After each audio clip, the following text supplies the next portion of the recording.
கொடுக்கிற தெய்வம் கூரையை பிச்சுட்டு கொடுக்கும். God's open challenge to his people. தசம பாகங்கள் எல்லாம் நீ கொண்டு வந்து கொடுத்து, நீ கொடுப்பதின் மூலம் என்ன பண்ணு, டெஸ்ட் பண்ணுங்கிற.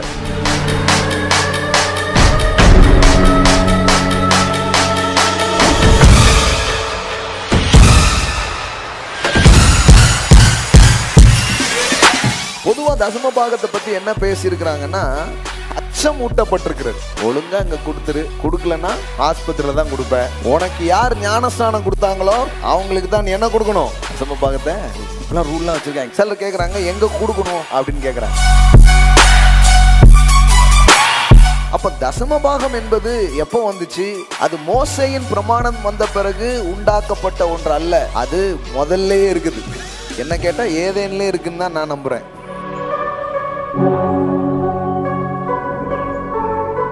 தசம பாகம் என்பது வானத்தின் ஆசீர்வாதத்தை பூமிக்கு கொண்டு வரும் சாவி. கிவிங் டைட்ஸ் என்ன தெரியுமா? நீங்க 10 கொடுக்கும் போது கையை அங்க தூக்குறீங்கன்னு அர்த்தம். இப்படி உயர்த்துற ஒரு ஆளு ஒரு நாள் இப்படி உயர்த்த மாட்டான்னு நான் நம்புறேன்.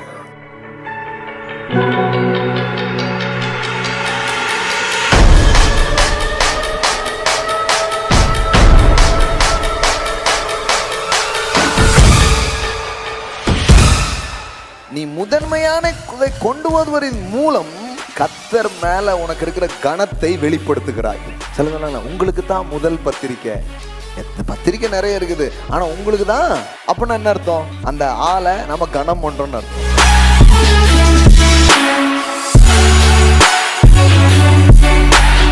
ஒவ்வொரு முறையும் நீங்க டைட்ஸ் கொடுக்கும்போது என்ன சொல்றீங்கன்னா, I will dedicate my success to my God. எல்லா புகழும் இறைவனுக்கே. ப்ராமிஸ் அவனுக்கு இருக்குதுங்க, ஆனா டைட்ஸ் வந்து அதை ஆக்டிவேட் பண்ணுது. டைட்ஸ் கொடுக்கும்போது நீங்க மட்டும் கொடுக்கல, அது ஒரு ஜெனரேஷனரே கணக்கில் கொள்ளப்பட்டு அது ஒரு ஆசீர்வாதமாக மாற ஆரம்பிக்குது.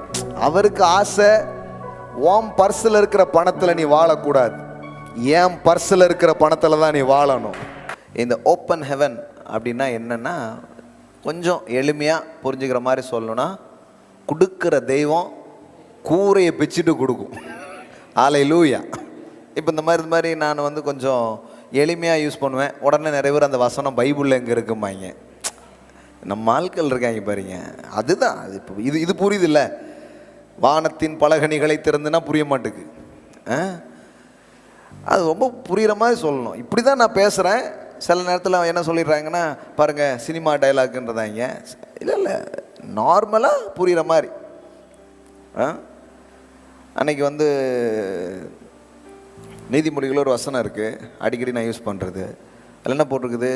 நீதிமான் நன்றாக இருந்தால் பட்டணம் கலிகூர். புரிகிற மாதிரி சொன்னேன். நீங்கள் நல்லா இருந்தால் ஊரே நல்லா இருக்கும், நீங்கள் நல்லா இருக்கணும் நாடு முன்னேற. என்ன இது எம்ஜிஆர் படத்தில் உள்ளது மாதிரி இருக்குன்றேன். பஸ் அது நீதிமொழிகளில் இருக்கிற வசனம் அப்படி தான், அதோட எசன்ஸ் அதானே. அவனே அதுக்கு ஒரு 10 பேர் சேர்ந்து அதுக்கு அதை ஒரு கிளிப்ஸாக எடுத்து நான் பேசின தலைப்பை மட்டும் எடுத்து போய் ஃபார்வர்ட் பண்ணிட்டு இருக்காங்க. என்ன தலைப்பில் பேசுகிறாரு பாருங்க இவர் அப்படின்ட்டு. கடவுளுடைய அன்பை பற்றி 2 வாரமாக இப்போ ஞாயிற்றுக்கிழமை சாயங்காலம் அதை பற்றி பேசிகிட்டே இருக்கிறோம். தலைப்பெல்லாம் போட்டோம். மனிதர் உணர்ந்து கொள்ள இது மனித காதல் அல்ல, அதையும் தாண்டி புனிதமானது. இப்படின்னா கொஞ்சம் நல்ல, அதுதான் உண்மை. யாராலையும் புரிஞ்சு. பவுல் சொன்னது தான். பவுல் என்ன சொல்கிறாரு?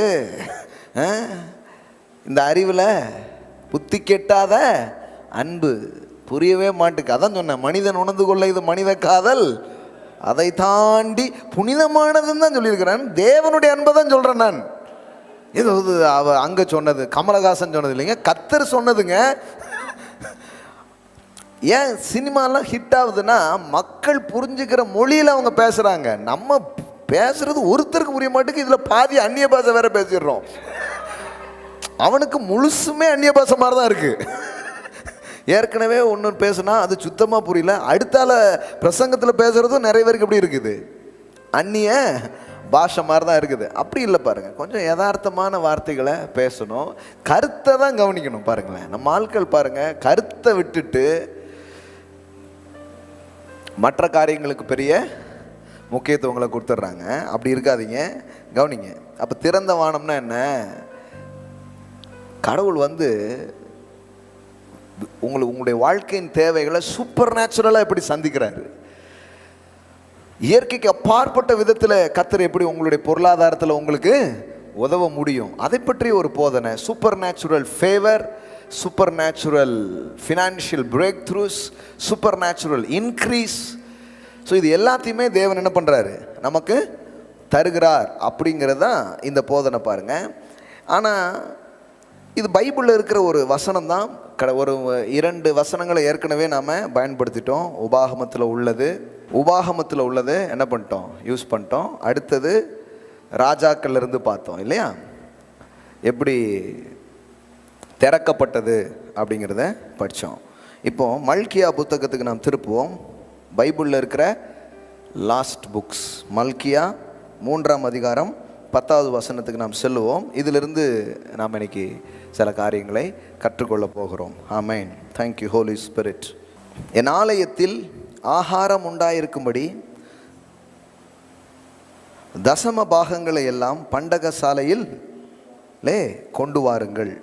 அப்பொழுது நான் வானத்தின் பலகணிகளை திறந்து, இந்த வார்த்தை வருதா, வானத்தின் பலகணிகளை திறந்து, இடம் என்ன போட்டிருக்குது, இடம் கொள்ளாமல் போகும் மட்டும் உங்கள் மேல் ஆசீர்வாதத்தை வருஷிக்க மாட்டேனோ வென்று அதனால் என்னை சோதித்து பாருங்கள் என்று சேனைகளின் கர்த்தர் சொல்லுகிறார். இது என்ன தெரியுமா? God's open challenge to his people. மல்கியா 3:10, it's a God's open challenge to his covenant people. அவருடைய உடன்படிக்கையின் மக்களோடு தேவன் வந்து ஒரு சவாலே வைக்கிறார். பொருளாதாரத்தில் என்ன கொஞ்சம் நம்பி பார்ப்பா, என்ன நடக்குது அப்படிங்கிறார். உன்னுடைய பண விஷயங்களில், உன்னுடைய பொருள் உலகத்தில் நீ வந்து வெற்றி பெற பெருக நீ வந்து என்ன நம்பிப்பாரு அப்படின்னு ஒரு சவால் விடுறாரு. அதாவது என்னை சோதித்து பாருங்கள் என்று சேனைகளின் கர்த்தர் சொல்லுகிறார். வழக்கமாக நம்ம என்ன சொல்லுவோம், உன் தேவனாகிய கர்த்தரை பரீட்சை பாரா இருப்பாயாக என்று எழுதியிருக்கே. ஆனால் இதில் தேவனாகிய கர்த்தரே என்ன வேணா டெஸ்ட் பண்ணுங்கிறார். வழக்கமாக நம்ம ஆட்கள் என்ன சொன்னாங்க, ஆண்டவரை சோதிக்கக்கூடாதுப்பாங்க, இல்லைன்னா அதை விட்டுட்டா ஆண்டவன் ஒன்றை சோதிப்பான் அப்படிம்பாங்க. இது ரெண்டும் அது வேற சப்ஜெக்ட். இதில் என்னன்னா ஆண்டவரே சொல்கிறாரு, நீ வந்து என்ன பண்ணு,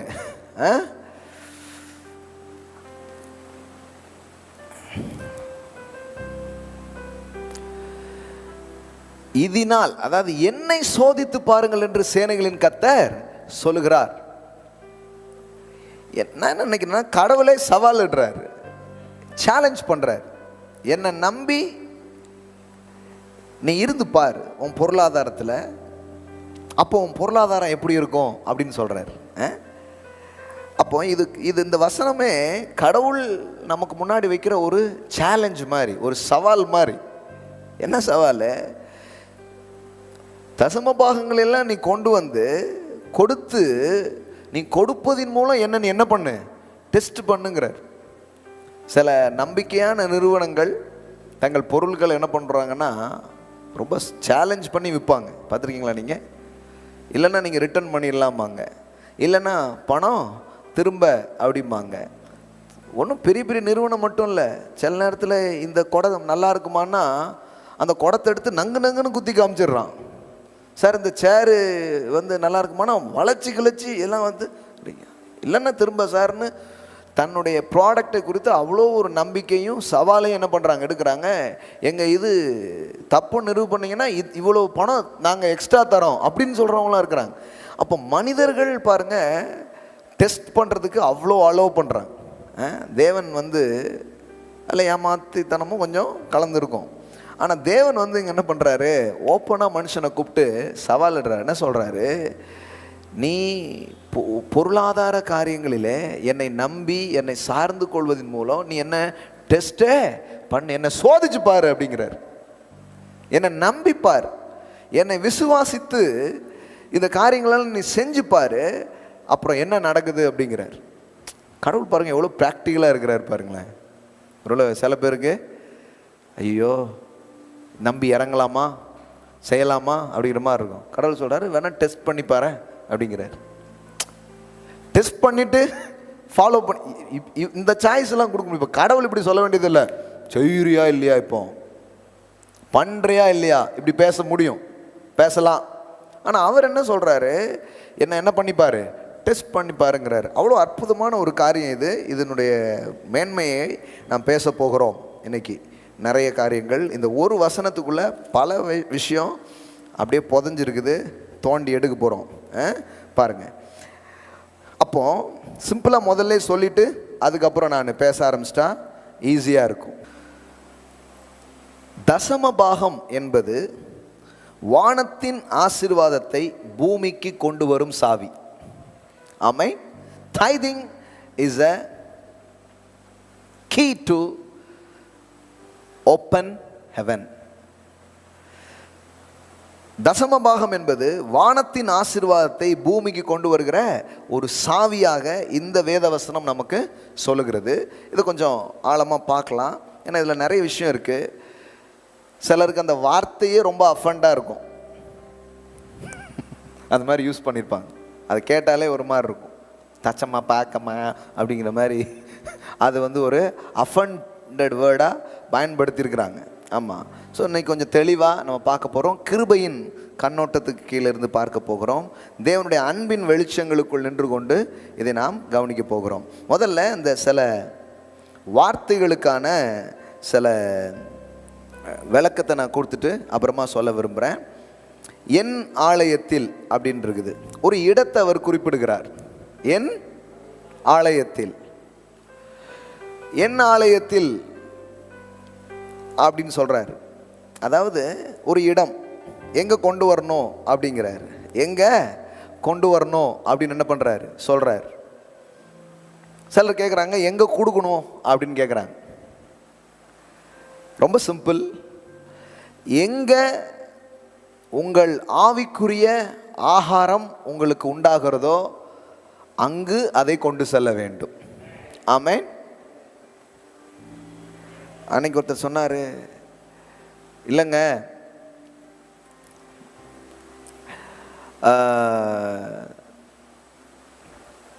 நான் தான் உனக்கு ஞானஸ்நானம் கொடுத்தேன், உனக்கு யார் ஞானஸ்நானம் கொடுத்தாங்களோ அவங்களுக்கு தான் நீ என்ன கொடுக்கணும், தசம பாகத்தை கொடுக்கணும். அப்படிலாம் ரூல்லாம் வச்சுருக்கேன் கிறிஸ்தவத்தில், பல ரூல்ஸ். இப்படி கட்டாயப்படுத்தியோ ரூல் போட்டோ என்ன பண்ண முடியாது, சில காரியத்தை இது பண்ண முடியாது. அப்படி வேதாகமத்தில் அப்படி எதுவுமே கிடையாது.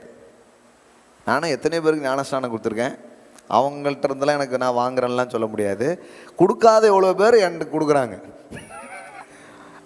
அப்போ நீங்கள் கொடுக்காத ஒரு ஆள் கொடுத்தா நீங்கள் வேண்டாமீங்களா? இப்போ அந்த ட்ரூத் ரெண்டு பக்கமும் இருக்குல்ல. இப்போ நான் கொடுத்தவங்க தான் எனக்கு கொடுக்கணும்னா அப்போ நான் கொடுக்காத ஆட்கள் யாராவது கொடுத்தா நீங்கள் வேண்டான்னு சொல்லுவீங்களா அப்படிங்கிற கேள்விக்கு பதில் சொல்லணும். இப்படிலாம் போகக்கூடாது பாருங்களேன். சிம்பிளாக சொல்லலாம், உங்கள் ஆவிக்குரிய வாழ்க்கையில் நீங்கள் எங்கே போகிறீங்க, எங்கு உங்கள் ஆவிக்குரிய ஆகாரம் உங்களுக்கு உண்டாகி எங்கு தேவனுடைய வார்த்தையை நீங்கள் பெற்றுக்கொள்கிறீர்களோ அதுதான். அது சொல்கிறாரு என் ஆலயத்தில் அப்படிங்கிறாரு, ஒரு பிளேஸ். இப்போ ஆலயம்னு சொல்லும்போது நியூ டெஸ்டமெண்ட்டில் நாம் தான் யாராக இருக்கிறோம், தேவனுடைய ஆலயமாக இருக்கிறோம். சில பேர் இருக்காங்க அதீத புத்திசாலிகள், அதிக வெளிப்பாடு பெற்றவர்கள், அதனால் என் வாய்க்குள்ளேயே நான் போட்டுக்கிட்டா அப்படியே வேதவசனம் நிறைவேறிடும். ஏன்னா ஆலயத்தில் கொண்டு வாருங்கள் இருக்கு. நானே ஆலயம். கொஞ்சம் பேர் கிளம்பியிருக்காங்க தெரியுமா,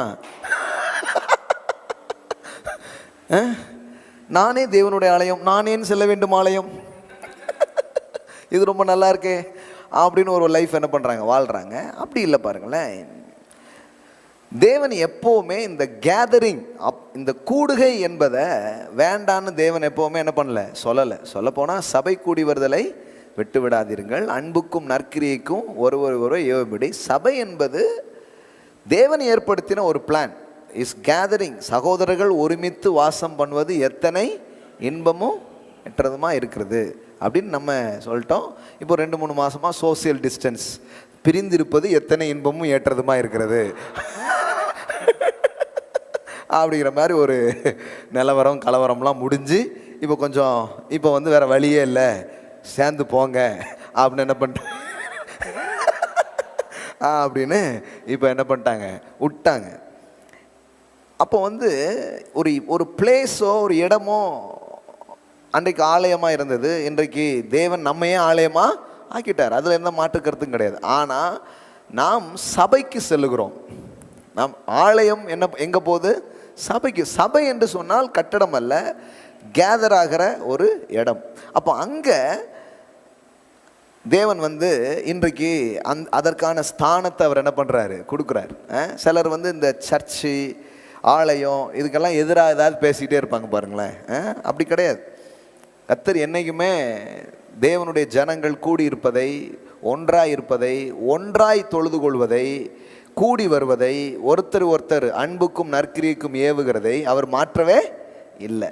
அதனால தான் நான் எப்போதுமே சொல்லுவேன், இந்த தனியாக சோலோவாக இருந்துகிட்டே இருந்தாங்கன்னா ஒரு நாள் பார்த்தீங்கன்னா ஆள் வேறு மாதிரி ஆகிடுவாங்க. ஏன்னா மனிதன் தனிமையாக இருப்பது நல்லது அல்ல. அது வந்து கல்யாணத்துக்கு சொன்னதுக்காக மட்டும் நினச்சிக்காதீங்க. அது வந்து எப்போவுமே. So you must gathering, you must gather, you need fellowship. So அதுக்கான ஒரு பிளேஸ். அப்போ அதை தான் நாம் இன்றைக்கி அர்த்தப்படுத்திக்க முடியும். ஆலயம் அப்படின்னு சொன்னால் இன்றைக்கி நம்ம எப்படி அர்த்தப்படுத்தலாம்? நாம் கூடி வருகிற நம்முடைய இடம் அங்கு. அடுத்தது ஒரு வார்த்தை, என் ஆலயத்தில் ஆகாரம் உண்டாயிருக்கும்படி. ஆலயத்தில் ஆகாரம் உண்டாயிருக்கும்படினா என்னென்னா பாருங்கள், அந்த நாட்களில் கொண்டு வந்து செலுத்துவாங்க. அதுக்குன்னு ஸ்டோர் ஹவுஸ் வச்சுருந்தாங்க. அதில் பாருங்கள், தசம பாகங்களை எல்லாம் பண்டக சாலையில் கொண்டு வாருங்கள். பண்டக சாலையில் கொண்டு வாருங்கள். ஆங்கிலத்தில் எப்படி வருதுன்னா ஸ்டோர் ஹவுஸ். எல்லாம் சொல்லுங்கள், ஸ்டோர் ஹவுஸ். ஸோ பண்டக சாலையில் கொண்டு வாருங்கள். ஏன்னா இந்த எல்லாரும் கொண்டு வந்து ஆலயத்தில் செலுத்துகிறார்கள். அது ஒரு பண்டக சாலையில் என்ன பண்ணப்படுது, வைக்கப்படுகிறது. வைக்கப்பட்டு அங்கே ஊழியம் செய்கிற ஆசாரியர்கள் மற்றவர்களுக்கு கொடுக்கப்படுறது மட்டும் இல்லாமல் ஆலயத்தின் பராமரிப்பு மற்ற எல்லா காரியங்களுக்காக அது செலவிடுறது மட்டும் இல்லாமல் விதவைகள், ஏழைகள், திக்கற்றவர்கள் என்று எல்லாரையுமே போஷிக்கிற ஒரு கம்யூனிட்டி மாதிரி நாம் இருக்கிறதுக்கு தான் கடவுள் நம்மளை கூப்பிட்டுருக்கிறார். ஆமென். இப்போ நம்ம ஆலயத்தில் இதை எடுத்து நான் ஒன்றும் ரொம்ப, அதாவது இந்த வசனத்தை எடுத்து ஆழமாக நான் போதிக்காட்டினாலும் ஜனங்களுக்கு கொடுக்கறத பற்றி சொல்லி கொடுத்துருக்கிறதுனால முறையாக அநேக பிள்ளைகள் நம்முடைய சபையில் தசம பாகங்களை செலுத்துகிறவர்களாக இருக்கிறார்கள் என்பது ரொம்ப சந்தோஷமான ஒரு விஷயம். they will respond God's word. amen. ஹல்லேலூயா. அவங்க வந்து அதை ரொம்ப கரெக்டாக செய்கிறாங்க. ஆலயம் திறக்கப்படாத இந்த நேரத்திலையும் ஆன்லைன் மூலமாக ரொம்ப அழகாக தங்கள் தசம பாகங்களையும் காணிக்கைகளையும் மக்கள் செலுத்தி கொண்டிருக்கிறார்கள். ஆமென். இப்போ வந்து என்ன பிரதர் அப்படியா அப்படிங்கிறாங்க.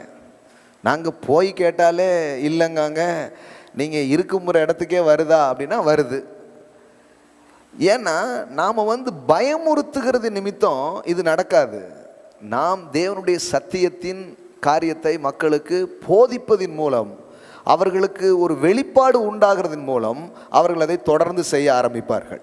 ஆமென். பொதுவாக தசம பாகத்தை பற்றி என்ன பேசியிருக்கிறாங்கன்னா, அச்சம் ஊட்டப்பட்டிருக்கிறது. ஒழுங்காக இங்கே கொடுத்துரு, கொடுக்கலன்னா ஆஸ்பத்திரியில் தான் கொடுப்பேன்,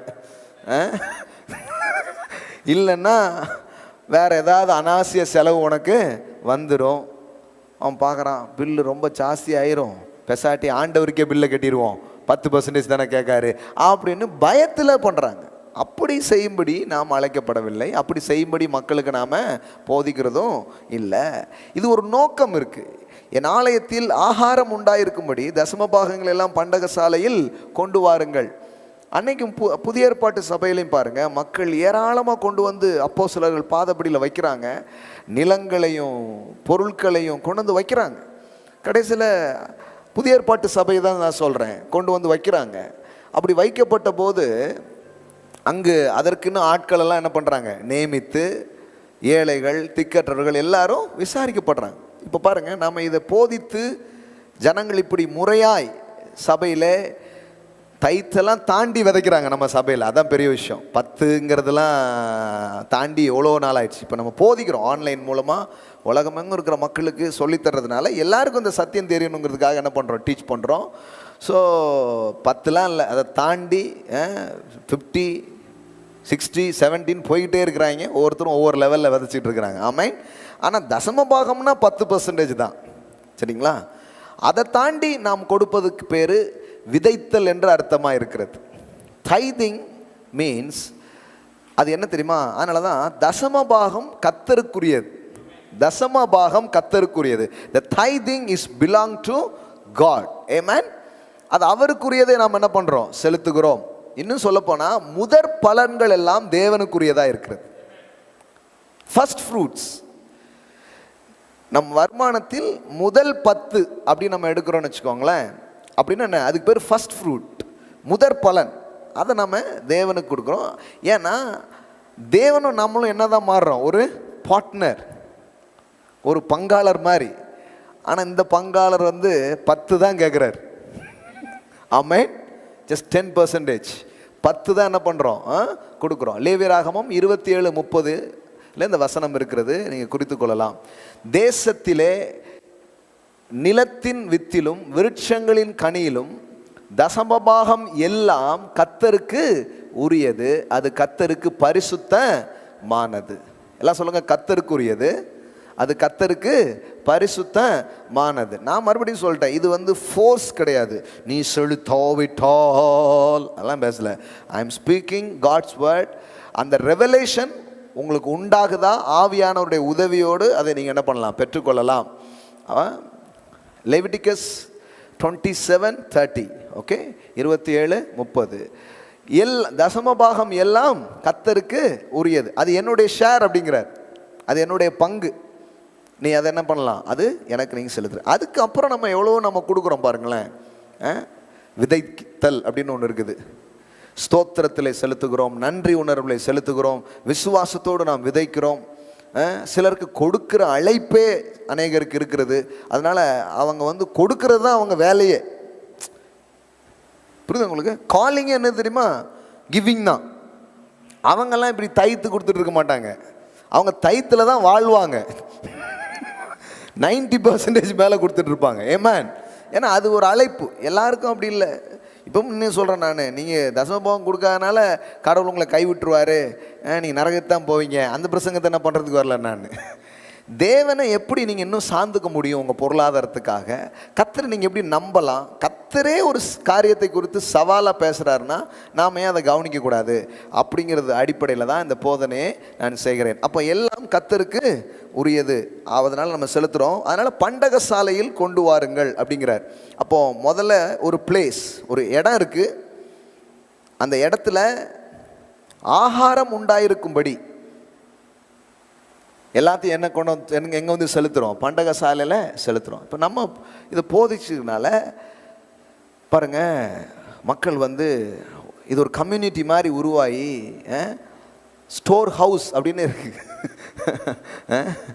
ஸ்டோர் ஹவுஸ், பொக்கிஷ வீடு அப்படி மாதிரி ஆகி இப்போது இங்கே வருகிற குடும்பத்தின் பிள்ளைகள் எல்லாம் இந்த வார்த்தையினால் ஆசீர்வதிக்கப்பட்டு இப்படி இது எங்களுடைய சபை, இதுதான் எங்களுடைய குடும்பம், இங்கு நாங்கள் அதை செலுத்துகிறோம் அப்படிங்கிற பிள்ளைங்க அதை என்ன பண்ணுறாங்க, அழகாக செலுத்திட்டு இருக்காங்க. அப்படி செலுத்துவது மூலம் அவங்க ஒன்று சொல்கிறாங்க, நான் இதுக்கு சொந்தமாக இருக்கிறேன் அப்படிங்கிறத அவங்க என்ன பண்ணுறாங்க, தெரியப்படுத்தாங்க. I belong to royal family, I belong to this church அப்படின்னு சொல்கிறாங்க. அதனால தான் நம்ம எல்லாருக்கெல்லாம் கேட்குறது இல்லை, யார் யார் இது என் குடும்பம் என்று உணர்கிறார்களோ அவர்களெல்லாம் செலுத்துகிறார்கள், அவ்வளோதான். மற்றவர்களெல்லாம் இந்த வெளிப்பாட்டை பெற்று அறிந்து அவங்க புரிந்து கொண்டு ஒரு நாள் அவங்க என்ன பண்ணுவாங்க, செலுத்துவாங்க. மற்ற யாரையும் கழுத்தை நம்ம பிடிக்கிறது இல்லை. ஆனால் இது ஒரு பெரிய வெளிப்பாடுங்கிறத நான் உங்களுக்கு சொல்ல விரும்புகிறேன். இன்றைக்கி அதை பெற்றுக்கொள்ளுங்க. அப்போ கொண்டு வாருங்கள், பண்டக சாலையில் கொண்டு வாருங்கள். கொண்டு வந்து நம்ம செலுத்துகிறோம், ஸ்டோர் ஹவுஸ் அடுக்கி வைக்கிறோம். இப்போ கொண்டு வரதுனால என்ன நடக்குது பாருங்கள், எப்போவுமே நடந்துகிட்ருக்குது. இந்த கொரோனா டைமில் மட்டும் இல்லை, எப்போவுமே என்ன நடக்குது, இதை எடுத்து முதல்ல என்ன பண்ணுறோம், ஆலயத்தின் காரியங்கள், ஊழியம் செய்கிற இதுக்கெல்லாம் இது பண்ணுறோம். இங்கே மீடியா டீமில் இருக்கிறவங்களுக்கு சம்பளம் தரோம், போதகருக்கு, உடன் ஆட்களுக்கு எங்கெங்கெல்லாம் இது பண்ணுறாங்களோ அது பண்ணுறோம். அதை தாண்டி சுவிசேஷத்திற்கென்று பெரும் தொகையை நாம் செலவு செய்ய ஆரம்பிக்கிறோம். ஏன் இந்த மினிஸ்ட்ரி வளருதுன்னு கேட்குறாங்க. நாங்கள் சொல்கிறோம், இந்த மினிஸ்ட்ரி தன்னுடைய அதிகமான பணத்தை சுவிசேஷத்தை அறிவிப்பதற்காக செலவு செய்கிறது. ஆமென். அறிவிப்பதற்காக செலவு செய்கிறது. ஆமென். கிராமங்கள் தோறும் சுவிசேஷம் செல்வதற்கும், இன்னும் பட்டணங்கள் தோறும் கான்ஃபரன்ஸ் நடத்துவதற்கும், இன்னும் மீடியா அப்படிங்கிற ஒரு விஷயத்தை அதிகமாக அதில் இது பண்ணி லோக்கல் சேனல் மற்றும் வெளியில் இருக்கிற சேனல்ஸுக்கு எத்தனையோ மொத்தமாக பசங்க மீடியாலாம் சேர்த்தா லட்சங்கள் தாண்டி நாம் என்ன பண்ணிட்டு இருக்கிறோம், சுவிசேஷங்களுக்காக விதைத்து கொண்டிருக்கிறோம். ஆமென். இதுதான். அப்போ ஆகாரம் உண்டாயிருந்தால் தான் இதெல்லாம் செய்ய முடியும், பார்த்தீங்களா? அப்போ இது ஒரு கம்யூனிட்டி ஒர்க்ஸ். இப்போ இதை யாரோ ஒருவர் செய்கிறார் அப்படின்னு சொல்ல முடியாது. இந்த குடும்பத்தில் இருக்கிற எல்லோரும் தான் இதை செய்து கொண்டிருக்கிறோம். ஹல்லேலூயா. அப்போ எல்லாரும் தான் இணைஞ்சி சுவிசேஷத்தை நாம் அறிவித்து கொண்டிருக்கிறோம். இப்போ நாடுகள் தாண்டி என்ன பண்ணிட்டு இருக்கிறது, சுவிசேஷம் போய் கொண்டிருக்கிறது, வாழ்க்கைகள் தொடப்படுகிறது. ஒவ்வொரு நாளும் சாட்சிகள் நமக்கு என்ன பண்ணிகிட்டே இருக்குது, உண்டாகிக்கிட்டே இருக்குது. அப்போ பாருங்களேன், இது எவ்வளோ அற்புதமான நோக்கம். இது ஒரு தப்பான விஷயமே கிடையாது. ஒரு குடும்பத்தில் அண்ணன் ஒரு வேலை பார்க்குறாரு, அப்பா ஒரு வேலை பார்க்குறாரு, எல்லாம் பார்த்து எல்லாம் குடும்பத்தில் கொண்டு வராங்க. அந்த குடும்பமாக சேர்ந்து சில காரியத்தை செய்கிறாங்களே, அதுபோல தான் சபை என்பது ஒரு பெரிய குடும்பமாக இருக்கிறது. ஆமென். ஸோ இங்கே திடீர்னு தம்பி படிச்சுட்டு இருப்பாப்புல, தம்பி கொடுக்க முடியாது, தம்பிக்கு நம்ம தான் கொடுக்கணும். புரியுங்களா உங்களுக்கு? இப்போ எல்லாரும் இங்கே கொடுக்குறவங்களா அப்படிங்கிறது இல்லை. சிலருக்கு நாம் கொடுக்குறோம், அவங்கள வளர்க்குறோம், அவங்கள மேம்படுத்துகிறோம். ஒரு குடும்பம் போல் அது செயல்படுகிறது. அதனால தான் அந்த கட்டமைப்பு நான் மாறிட்டுன்னு நான் நினைக்கல, அது இருக்குன்னு தான் நான் நம்புகிறேன். ஆமென். என் ஆலயத்தில் ஆகாரம் உண்டாயிருக்கும்படி தசம பாகங்களை எல்லாம் பண்டக சாலையில் கொண்டு வாருங்கள். பாருங்க, அப்போ சுவிசேஷ வேலையை நாம் செய்ய, மற்ற காரியங்களெல்லாம் நாம் செய்ய, அடுத்தது நீ பார்த்தீங்கன்னா கல்வி பணியை நாம் செய்கிறோம். போன வருஷம் தீர்மானம் பண்ணோம், அதுக்கு முன்னாடியே இருந்து சின்ன சின்ன ஹெல்ப் நம்ம பண்ணிகிட்டு இருந்தோம். போன முறை அழகாக டிசிஷன் பண்ணி 100 குழந்தைங்கள மட்டும் நாம் எடுத்து அவங்களுக்கு ஸ்கூல் ஃபீஸ், கட்ட முடியாத பிள்ளைகளுக்கெல்லாம் இலவசமாக எல்லா பிள்ளைகளுக்கும் ஸ்கூல் ஃபீஸ் நம்ம கட்ட, காலேஜ் ஃபீஸ் சில பிள்ளைகளுக்கு கட்ட. ஸோ தேவன் நமக்கு கிருபை பாராட்டினார். ஆமென். 10 ஆசிரியர்கள் வேலைக்கு வைத்து அவர்களுக்கு சம்பளம் கொடுக்கவும் கர்த்தர் கிருபை பாராட்டினார். ஆமென். அப்போ இதெல்லாம் என் ஆலயத்தில் ஆகாரம் உண்டாயிருந்தால், ஸ்டோர் ஹவுஸில் ஏதாவது இருந்தால் தான் இப்படி எடுத்துலாம் செய்ய முடியும். ஒன்று மட்டும் தெளிவாக புரிஞ்சுக்கோங்க, கடவுளுடைய பிள்ளைங்க கையில் இருக்கணும். இதை முதல்ல கரெக்டாக தெரிஞ்சு வச்சுக்கோங்க. இந்த இல்லப்பாட்டு நம்ம இல்லத்தில் இருக்கவே கூடாத ஒரு பாட்டு. ஆமென். எங்கள் இல்லத்தில் இல்லப்பாட்டே கிடையாது. ஆமென். ஆமாம். அப்போது அதனால தான் சொல்லுதான் இருக்கணும். எல்லாம் சொல்லுங்கள், இருக்கணும். நல்லா சொல்லுங்களேன், இருக்கணும். ஸ்டோர் ஹவுஸில் நிரம்புகிற அளவுக்கு இருக்கணும். அதனால் நிரம்பி இருந்ததுனால இந்த டைமில் கூட நம்ம பிள்ளைங்களுக்கெல்லாம் கொடுத்தது போக வெளியிலெல்லாம் போய் உதவி செய்கிற அளவுக்கு கர்த்தர் நமக்கு கிருபையை பாராட்டினார். சுமார் 10 லட்சம் இப்போ போன வாரங்களையும் இடையில பண்ணி இப்போ கிட்டத்தட்ட 10.25 லட்சம் ரூபா இது வரைக்கும் நாம் எடுத்து அரிசி பருப்புன்னு ஆலயத்தில் இருக்கிற பண்டக சாலையை திறந்து அநேகருக்கு கொடுக்கும்படி கர்த்தர் நமக்கு கிருபை பாராட்டினார். ஆமென். முழு சபையாக நாம் அப்படி இருக்க வேண்டும். தனிப்பட்ட விதத்திலையும் நீங்கள் அவ்விதமாக வாழ்வதை கடவுள் விரும்புகிறார். ஆமென். சரி, இப்படிப்பட்ட நோக்கங்கள்லாம் இருக்குது பாருங்களேன். அதனால தான் இப்படிப்பட்ட விஷயங்கள் இருக்குது.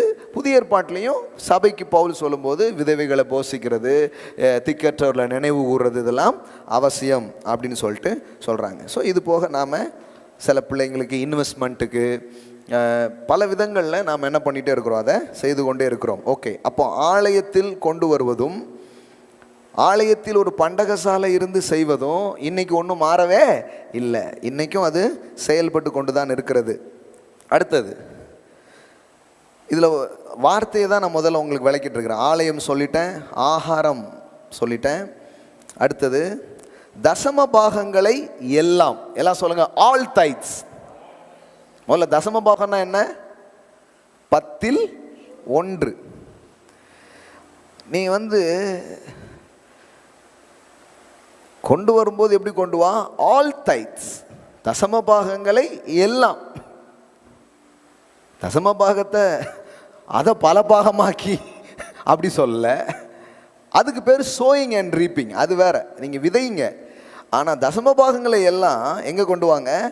நீங்கள் அந்த ஆலயத்திற்கு கொண்டு வாங்க, அங்கே ஆகாரம் உண்டாயிருக்கும்படி. எல்லாம் சொல்லுங்கள், எல்லாம். சிலவற்றை அல்ல, தசம பாகங்களை எல்லாம்.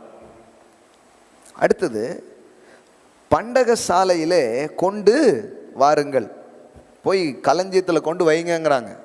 போய் அக்கௌண்ட்டில் போடலாம், கூகுள் பேயில் போடலாம், பண்டக சாலையிலே கொண்டு வாருங்கள்.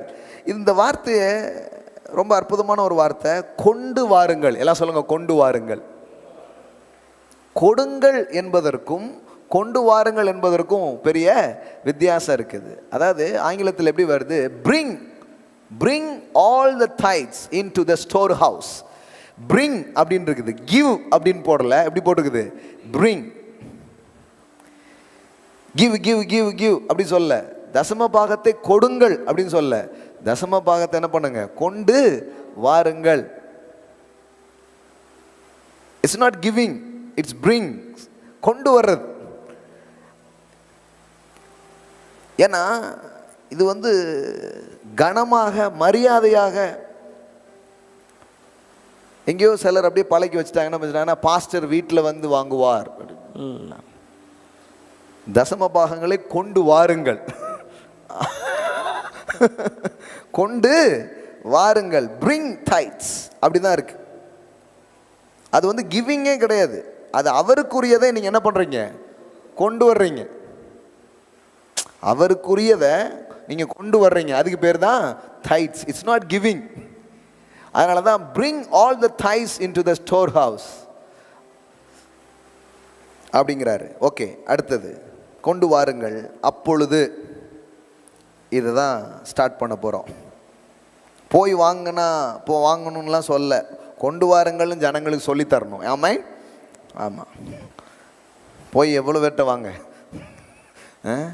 உங்களை பார்க்கறதுக்காக வரலாம், தப்பு கிடையாது. நீங்களும் என்ன பார்க்கறதுக்காக வரலாம், தசம பாகத்துக்காக போகணும்னு அவசியம் இல்லை. அதை சொல்லித்தரணும். பிரிங் டைட்ஸ், கொண்டு வாருங்கள். அதுதான் கனமான ஒரு காரியமாக இருக்கிறது. ஓகே, கொண்டு வாருங்கள். இப்போ பார்த்துருவோம். இப்போ பார்க்குறான், கொண்டு வாருங்கள் சொல்லிட்டு அப்பொழுது நான் அப்படிங்கிறாரு. இப்போ ஆண்டவருடைய ஆக்ஷன் ஸ்டார்ட் ஆகுது. ஹல்லேலூயா. எல்லாம் சொல்லுங்க, அப்பொழுது நான். ஆமென். அப்பொழுது நான். ஒரு மனுஷன் தேவனுடைய பிரசன்ன தண்டை, தேவனுடைய ஆலய தண்டை, தன்னுடைய தசம பாகங்களை, தன் வருமானத்தில் 1/10 அவன் எடுத்து அவன் கொண்டு வருகிறான்.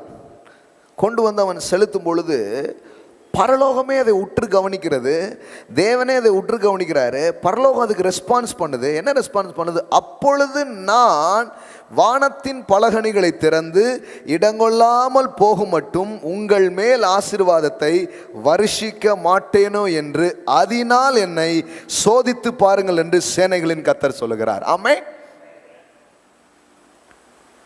இது எப்படி இருக்குது பாருங்களேன். இது சாதாரணமாக எல்லாரும் பண்ண முடியாது. வானத்தின் பலகணிகளை திறந்து கடவுளனை ஆசீர்வதிப்பாருங்கிற ஒரு ஃபெய்த் உள்ள வந்தாதான் ஒருத்தன் கொண்டே வர்றான். ஆமென். அந்த ஏழை விதவை கிட்ட கொஞ்சோல எண்ணெயும் மாவும் இருந்த போது தீர்க்கதரிசி வந்து முதல் அடை எனக்கு எடுத்துட்டு வான்னு இருப்பாங்களேன். நீனும் உன் பையனும் சாப்பிட்டுட்டு மிச்ச மாவு இருந்தால் கொஞ்சம் ஊற்றிட்டு வா அப்படி சொல்லலை. தசம பாகங்கிறது அப்படி இல்லை பாருங்க. சிலர் என்ன பண்ணுவாங்கன்னா, இந்த மாதம் ஓடட்டும், ஏதாவது மிஞ்சினா நம்ம ஆண்டவர் தானே கிருபைநாதர், அவருக்கு வந்து ஏதாவது கொண்டு கொடுப்போம், நம்ம நிலைமை அவருக்கு தெரியாமலே இருக்கும் அப்படி நம்ம நினைக்கிறோம். கடவுள் சொல்கிறாரு, இல்லை, நீ எனக்கான கணத்தை நீ செலுத்தி பாரு, அங்கே குறைவே ஒன்று இருக்காது என்பதுதான் வாக்காக இருக்கிறது. இந்த நீங்கள் வேணா இப்போ நான் சொல்கிறேன், இந்த மல்கியா புக்கை போய் வீட்டில் ஒரு வாட்டி வாசித்து பாருங்க. இங்கே வந்து தேவன் சொல்கிற ஒரு மேட்ரு என்ன தெரியுமா? இவங்க யாரும் கொடுக்கலன்னே சொல்லலை, இவங்க யாருமே செலுத்தவே இல்லை அப்படின்னு சொல்லலை, இவங்க அதை ஒரு கனமான விதத்தில் செய்யவே இல்லைங்கிறது தான் இந்த புத்தகத்தில் தேவன் சொல்கிற ஒரு விஷயமா இருக்குது. என்ன சொல்கிறாரு? நல்ல நல்ல ஆடெல்லாம் மார்க்கெட்டுக்கு அனுப்பிடுறான், மேலப்பாளையம் சந்தையில் போய் விற்றுட்டு இழுத்துக்கிட்டு கிடக்கு, போவாததை தூக்கு சர்ச்சைக்கு கொண்டு வந்துட்டு இருக்கான். நீ வாசித்து பாருங்க, அப்படிதான் இருக்கு.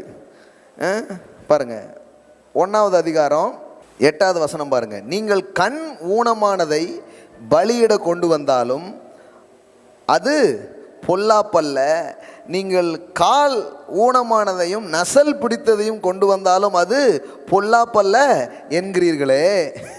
ஆண்டவர்கிட்ட கொண்டு வந்து கொடுக்குறான். நொண்டி கோழி குருடாக இருந்தாலும் குழம்பு ருசியாக இருந்தால் போதும், குருட்டு கோழியாக கொண்டு வரான், கொண்டு வந்து கொடுக்குறான். ஆண்டவர் சிம்பிளாக கேட்குறாரு, அதெல்லாம் பிரச்சனை இல்லை, நீ சொல்லி கொண்டு வந்து கொடுக்குற, அதை நீ உன் அதிபதிக்கு செலுத்து, அவன் உன்மேல் பிரியமா இருப்பானா, உன் முகத்தை பார்ப்பானா என்று சேனைகளின் கர்த்தர் சொல்லுகிறார். 13வது வசனம் பாருங்க. இதோ இது எவ்வளவு வருத்தம் என்று சொல்லி அதை ஒரு திறனமாய் பேசி பீருண்டதையும், ஏதாவது அடிக்கடி படிச்சுன்னா ஆலயத்துக்கு, பீருண்டதையும் கால் ஊனமானதையும் நசல் கொண்டதையும் கொண்டு வந்து காணிக்கையாக செலுத்துகிறீர்கள் என்று சேனை கர்த்தர் சொல்லுகிறார். அதை உங்கள் கைகளில் அங்கீகரித்து கொள்வேனோ என்று கர்த்தர் கேட்கிறார். தன் மந்தையில் கடா இருக்கையில் எல்லாம் வச்சிருக்கான், இவனும் இல்லாதவன் இல்லை, எல்லாம் வச்சிருக்கான், அதெல்லாம் தூக்கி ஓரமாக வச்சுட்டு கெட்டு போனதை ஆண்டவருக்கு நேர்ந்து கொண்டு பலியிடுகிற கபடஸ்தன் சபிக்கப்பட்டவன், அவன் தானே ஒரு ஆசீர்வாதமான ஒரு செயலே இல்லைப்பா அப்படின்னு சொல்லிட்டு, இந்த புக்கே என்ன தெரியுமா, ஏதோ காசு கேட்குறாரு கடவுள், ஆடு கேட்குறாரு கடவுள், பணம் கேட்குறாரு, அப்படி கிடையாது. நீங்கள் பாருங்கள், அதனால தான் இதை பேசும்போது சில பேர் காணிக்க பணம் அப்படின்னு நினைக்கிறாங்க. இதுக்கு பின்னாடி இருக்கிற விஷயம் என்னன்னா, 6வது வசனம் பாருங்க, 1வது அதிகாரம் 6வது வசனம் பாருங்க. குமாரன் தன் பிதாவையும் ஊழியக்காரன் தன் எஜமானையும் கனம் பண்ணுகிறார்களே, நான் பிதாவானால் என் கனம் எங்கே? பணம் எங்கேன்னு கேட்கல, என்ன கேட்குறாரு? அப்படி சொல்லிட்டு தான் இந்த ஃபர்ஸ்ட் ஃப்ரூட்டை கொண்டு வா, முதன்மையானதை கொண்டு வாங்கிறார். ஏன்? நீ முதன்மையான கொண்டு வருவதன் மூலம் கர்த்தர் மேல உனக்கு இருக்கிற கனத்தை வெளிப்படுத்துகிறாய். ஒரு ஆள் வந்துட்டா, ஒரு விருந்துக்கு கூப்பிட்டுருக்கீங்கன்னா, அந்த விஐபிஸ் என்ன பண்றீங்க? வெல்கம் சார், அவங்களுக்கு ஒரு முதன்மையான இடத்தை கொடுங்க, போய் வரவேற்று பண்றீங்க, உட்கார வைக்கிறீங்க. தேவன் வந்து கேட்குறாரு, குமாரன் தன் பிதாவையும் ஊழியக்காரன் தன் எஜமானையும் கனம் பண்ணுகிறார்களே, நான் பிதாவானால் என் கனம் எங்கே? என்ன வந்து நீ அப்பாவை பார்க்குற, எஜமான பார்க்கலாம், ஆனால் எப்படி பார்த்தாலும் கனம் எங்கே? நான் எஜமானால் எனக்கு பயப்படும் பயம் எங்கே என்று சேனைகளின் கர்த்தர் தமது நாமத்தை அசட்டை பண்ணுகிற ஆசாரியர்களாகிய உங்களிடத்திலே கேட்கிறார். நீங்களும் அப்படி இருக்கிறீங்க, மக்களுக்கும் இதை சொல்ல மாட்டேங்கிங்க, பண்டிகை மட்டும் என்ன பண்ணுறீங்க, என்னத்தையும் செலுத்துறீங்க, என்னை கனம் பண்ணுவதை நான் விரும்புகிறேன் அப்படிங்கிறார். அப்போ நான் என்ன சொல்கிறேன்னா, கிவிங் டைத், தசமபாகம் செலுத்துவது என்றால் என்ன? It's not just offering to God, it is honouring to God. ஆமென். தசமபாகம் செலுத்துவது என்பது ஒரு காணிக்கை என்பது அல்ல, அது ஒரு கனமாய் இருக்கிறது. நான் பிதாவானால் என் கனம் எங்கே? அப்போ நான் சொல்லட்டுமா, உங்கள் வாழ்க்கையின் ஆசீர்வாதங்கள், உங்கள் வாழ்க்கையின் பெருக்கம், திறந்த வானத்துக்கு கீழ் வாழுகிற ஒரு வாழ்வு ஒரு மனிதன் எப்பொழுது அவன் அனுபவிக்க ஆரம்பிக்கிறான்னா, என்னைக்கு ஒரு மனுஷன் தேவனை கனம் பண்ற ஒரு வாழ்க்கைக்கு வர்றானோ அன்னைக்கே பணம் பண்ண ஆரம்பிச்சிருவீங்க. அல்லேலூயா. எல்லாம் சொல்லுங்க, கனம் பண்ணுங்க அப்புறம் பணம் பண்ணலாம்.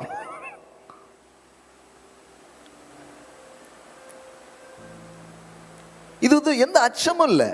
கடவுள் வந்து மனுஷனை ஃபோர்ஸ் பண்ணல, பயமுறுத்தல. எல்லாரும் சொல்றாரு, இப்பா நான் என்ன சேர்த்துக்கிறியாங்கிறார். சும்மா என்ன பிதாவே எஜமானனேன்னு பாட்டு பாடினா போதாது, எஜமானனேன்னு பாக்கெட்டை பிடிச்சிக்கிறாங்க. பிதாவே அப்பா அப்படின்ட்டு அம்புடின்னு சாப்பிட்டு போயிடுறது. கடவுள் சொல்றாரு, இல்லைப்பா என்ன அப்பாங்கிறியா, எனக்கு கனம். அப்போ கடவுள் வந்து ஏதோ கடவுள் வந்து காசில் திருப்தி அடைகிறவரோ, ஏதோ ஒரு ஃப்ரெஷ்ஷான ஆடை கொண்டு கொடுத்துருனானே அதில் திருப்தி அடைகிறோ, அப்படி இல்லை. நீங்கள் அப்படி பார்க்காதீங்க. ஏதோ ஒரு பொருளை கொடுத்து கடவுளை மயக்க முடியும் அப்படி நான் பிரசங்கம் பண்ணல. சிலருக்கு அப்படி தோணிக்கிட்டு இருக்கும். அப்படி சொல்லல. அதுக்கு பின்னாடி ஒரு ஹார்ட் இருக்கு, அதுக்கு பின்னாடி ஒரு இருதயம் இருக்கு. ஒரு மனுஷன் முதலாவது கொண்டு வந்து கொடுக்கும் பொழுது அவன் வந்து அதுக்கு பின்னாடி ஒரு இருதயம் இருக்கு. அந்த இருதயத்தை தேவன் பார்க்கிறார். என்ன இருதயம்? என்னதான் ஆனாலும் சரி, முதல்ல என் ஆண்டவருக்கு. அந்த ஹார்ட்டை தான் கனமா கடவுள் பார்க்கிறார்.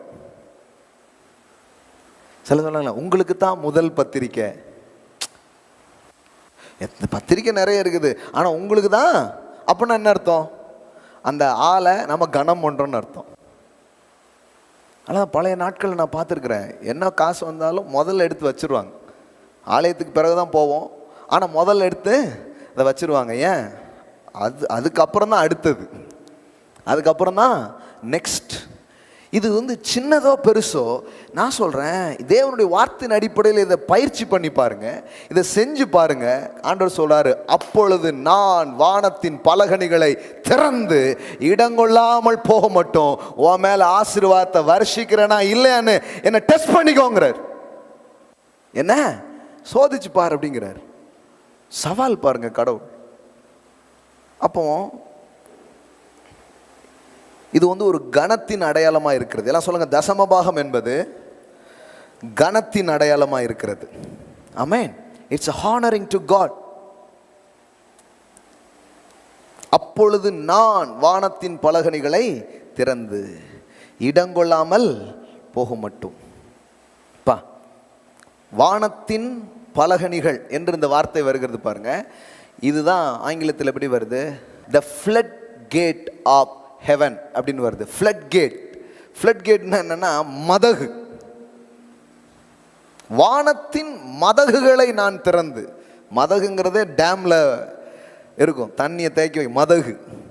நிறைய மதகு சொல்லுவாங்கள்ல, அப்படி திறந்தான்னா வரும் பாருங்க. கடவுள் சொல்றாரு, நான் கூட நீ இப்படி என்னை வந்து கனம் பண்ற ஒரு ஆளா, என் வார்த்தைக்கு மரியாதை கொடுக்குற ஆளா நீ வந்து நிற்கும் பொழுது நான் என்ன பண்றேன்னா, வானத்தின் பலகணி கிடையாது, விண்டோஸ் கிடையாது, வானத்தின் மதகுகளை நான் திறந்து இடங்கொள்ளாமல் போக மட்டும் உன் மேல் ஆசீர்வாதத்தை நான் வர்ஷிக்கிற தேவன் என்பதுதான் வாக்காக இருக்கிறது. ஆமென்.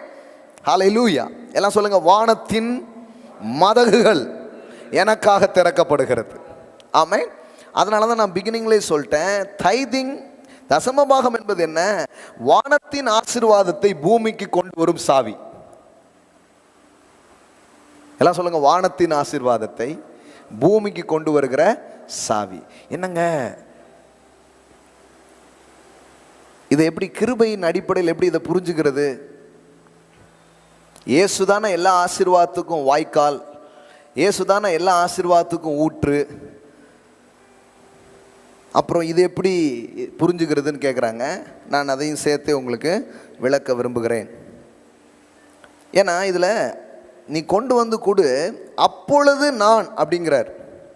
அப்போ சிலருக்கு என்ன தோணுதுன்னா, அப்போ இது ஒரு நிபந்தனையா, இது ஒரு கட்டளையா, இது ஒரு சுய கிரியையா, இது ஒரு ஒர்க் இல்லைன்னா ஒரு பெர்ஃபார்மன்ஸ் மாதிரி இருக்குதே அப்படின்னு கேட்குறாங்க.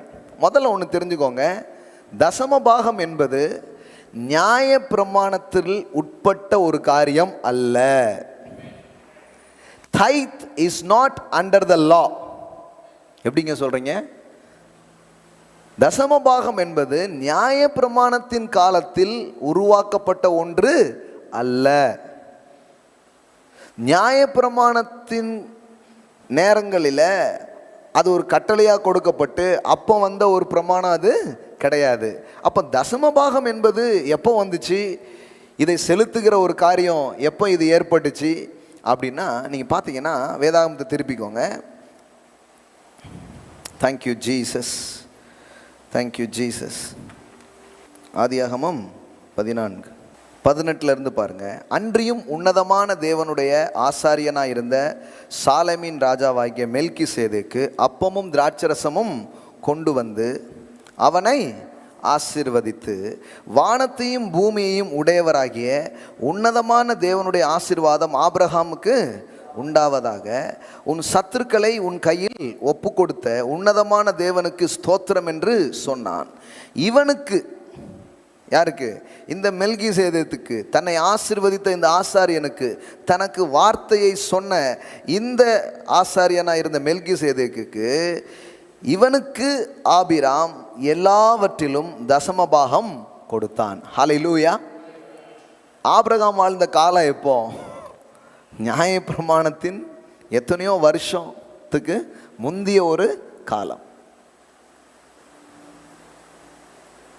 அதனால தான் நியாயப்பிரமாணம் ஒளிந்து விட்டதே, அப்பொழுது ஏன் கிருபையின் பிரசங்கியார்கள் தசமபாகத்தை குறித்து இன்னும் பேசுகிறார்கள் அப்படின்னு கேட்குறாங்க. நான் சொல்கிறேன், நியாயப்பிரமாணத்தின் காலத்தில் வந்ததல்ல தசமபாகம், ஆபிரகாமின் ஆசீர்வாதத்துக்குள்ளேயே அது இருக்கிறது என்பதை நாம் புரிந்து கொள்ள வேண்டும். ஆமென். அது மோசேயின் பிரமாணம் வந்த பிறகு உண்டாக்கப்பட்ட ஒன்று அல்ல. இந்த டைத்திங் என்பது அது முதல்லே இருக்குது. அது முதல்ல இருக்குது. என்ன கேட்டால் ஏதேன்லே இருக்குன்னு தான் நான் நம்புகிறேன். அதனால தான் இதை புசிக்காதன்னாரு, இதை ஒதுக்கீடு பண்ணிடாதான் டைத்திங். ஹல்லேலூயா. எல்லாத்தையும் சாப்பிடு, இந்த மரத்தின் கனியை மட்டும் புசிக்காதன்னு என்ன அர்த்தம்? உன் வருமானத்தில் 90% நீ அனுபவி, ஆனால் 10 தின்றாத, அதை ஒதுக்கிடுங்கிறாரு. ஆமென். எல்லாமே என்னன்னா, எனக்கு கனம்னா வேற ஒன்றும் இல்லை, எனக்கு மேலே ஒருத்தர் இருக்கிறார், அல்லது நான் அனுபவிக்க, இது எல்லாத்தையும் அனுபவிக்கிறதுக்கு காரணர் கர்த்தர் ஒருவர் இருக்கிறார், இது எல்லாம் எனக்கு தந்த ஊற்று ஒருவர் இருக்கிறார், இது ஏதோ நானே ஏதோ ஒன்று பண்ணிடல, எனக்கு ஒரு ஆதாரமாக இருக்கிற ஒருவர் இருக்கிறார் என்பதனுடைய ஒரு வெளிப்படையான அறிக்கை தான் தசமபாகத்தை செலுத்துவதாக இருக்கிறது. ஆமென். கரெக்டாக புரிஞ்சுக்கணும் பாருங்க. சும்மா ஏதோ காசு கொடுக்குறோம், இந்த அண்டர்ஸ்டாண்டிங்லாம் வரணும். இந்த ரெவலேஷன்லேருந்து நம்ம கொடுக்க ஆரம்பிக்கணும். சும்மா என்னத்தையோ இந்தாங்க பேஸ்ட்டை பிதுக்கிற மாதிரி பிதுக்கிட்டு போயிடக்கூடாது. புரியுதா உங்களுக்கு? 10ல் 1 இந்தா அப்படின்னு ஏதோ பல பில்லு, கரண்ட் பில் கட்டி, அந்த பில்லு கட்டி, சர்ச் பில்லு கட்டியாச்சா அப்படி இருக்கு. கரண்ட் பில்லெல்லாம் விசுவாசத்தில் போயா கட்டுறீங்க, அது மாதிரி பில் கட்டுற மாதிரி ஆயிடுச்சிடக்கூடாது. இருதயத்தில் ஒரு ஒரு ஒரு ஹார்ட் வரணும். காசை எடுத்து தேங்க் பண்ணி ஆண்டவருக்கு நன்றி சொல்லி, நன்றி ஆண்டவரே, ஸ்தோத்திரம் ஆண்டவரே. அதனால தான் அதை ஒரு அழகாக எடுத்து வச்சு நல்ல ஒரு கவர்லாம் வச்சு உங்கள் ஃபேமிலியில் இதெல்லாம் எழுதி நல்லா இது பண்ணி ஒரு தேங்க்ஸ் பண்ணி பிள்ளைகளுக்கெல்லாம் சொல்லித்தரணும். You must give tithes. அது வந்து கத்தருக்குரியது, கத்தரை கனம் பண்ணுற ஒரு காரியமாக இருக்கிறது அப்படின்லாம் அவங்களுக்கு கற்றுத்தரணும். இப்போவுமே கற்றுத்தரணும், கொடுக்குறது சொல்லித்தரணும். ஆமாம், சிறு வயதுலேருந்து கத்தரணும். நான் சொல்கிறேன் பாருங்கள், டைத்திங் வந்து எப்படி ஜெனரேஷனலுக்கு ஆசீர்வாதமாக மாறுதுன்னு உங்களுக்கு காட்டுறேன் பாருங்கள். நேரம் இருந்ததுன்னா அதையும் சேர்த்து நான் எடுக்கிறேன் உங்களுக்கு. கவனிங்க. அப்போது இந்த தசமபாகம் செலுத்துதல் அப்படிங்கிறது ஏதோ மோசேயின் காலங்களில் உருவான ஒன்று அல்ல. அதற்கு முந்திய காலம், ஆபிரகாமின் காலம். ஆபிரகாமின் ஆசீர்வாதத்தை தான் இயேசுவின் மூலமாக நாம் பெற்றுக்கொள்கிறோம். ஆபிரகாம் தன் கிரியையின் அடிப்படையில் ஆசீர்வதிக்கப்பட்ட ஒரு மனிதன் அல்ல. அவன் தேவனை விசுவாசித்தான், அது அவனுக்கு நீதியா எண்ணப்பட்டது. ஆமென். அவன் தேவ நீதியினால தான் ஆசீர்வதிக்கப்பட்டான். அப்போ அந்த காலகட்டத்தில் ஆபிரகாம் இப்படி செய்தான் என்று வேதவசனம் சொல்லுகிறது. நான் சொல்கிறேன் பாருங்க, இதில் ரொம்ப முக்கியமானது என்ன தெரியுமா? 23வது வசனம் பாருங்க. வானத்தையும் பூமியையும் உடையவராகிய உன்னதமான தேவனாகிய கர்த்தருக்கு நேராக என் கைகளை உயர்த்துகிறேன். கிவிங் டைட்ஸ்னு என்ன தெரியுமா? நீங்கள் 10 கொடுக்கும்போது கையை அங்கே தூக்குறீங்கன்னு அர்த்தம். ஆமென். நீங்கள் வந்து தேவனிடத்தில் கொண்டு வந்து செலுத்தும் போது நீங்கள் என்ன சொல்கிறீங்க? என் கையை உமக்கு நேராக உயர்த்துகிறேன். ஏன்னா நீர் யார்? வானத்தையும் பூமியையும் உடையவராகிய உன்னதமான கர்த்தர். கடவுள். நீங்கள் ஒரு ஒட்டாண்டி கிடையாது, நீங்கள் ஒரு எம்டி கிடையாது. You are the possessor of heaven and earth. எல்லாத்தையும் உடையவராய் நீர் இருக்கிறீர்.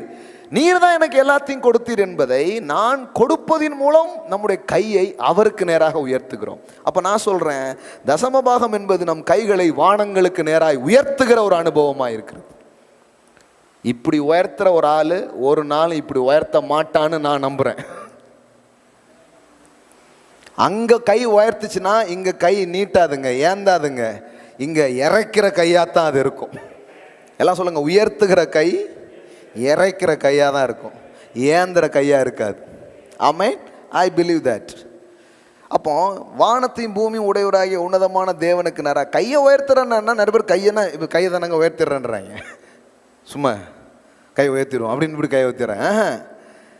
கிவிங் டைட்ஸ், அதை கொடுப்பதின் மூலம் கை என்ன பண்ணுறான், உயர்த்துறான். சோதாம் வந்து அதை தந்துடுறேன் இதை தந்துடுறாங்க. நான் கையை ஆல்ரெடி உயர்த்திட்டேன், அவர் எனக்கு தருகிற தேவனாக இருக்கிறார். அப்போ டைத் கொடுக்கும் பொழுது கையை உயர்த்துகிறோம். அவர் தான் வெற்றிக்கு காரணம். அவனுக்கு ஒரு பெரிய கொள்ளை, பெரிய வெற்றி, ஏராளமானது வந்து சேர்ந்துருக்கு. அங்கே பாருங்க, ஏராளமாக வந்து சேர்ந்துருக்குது.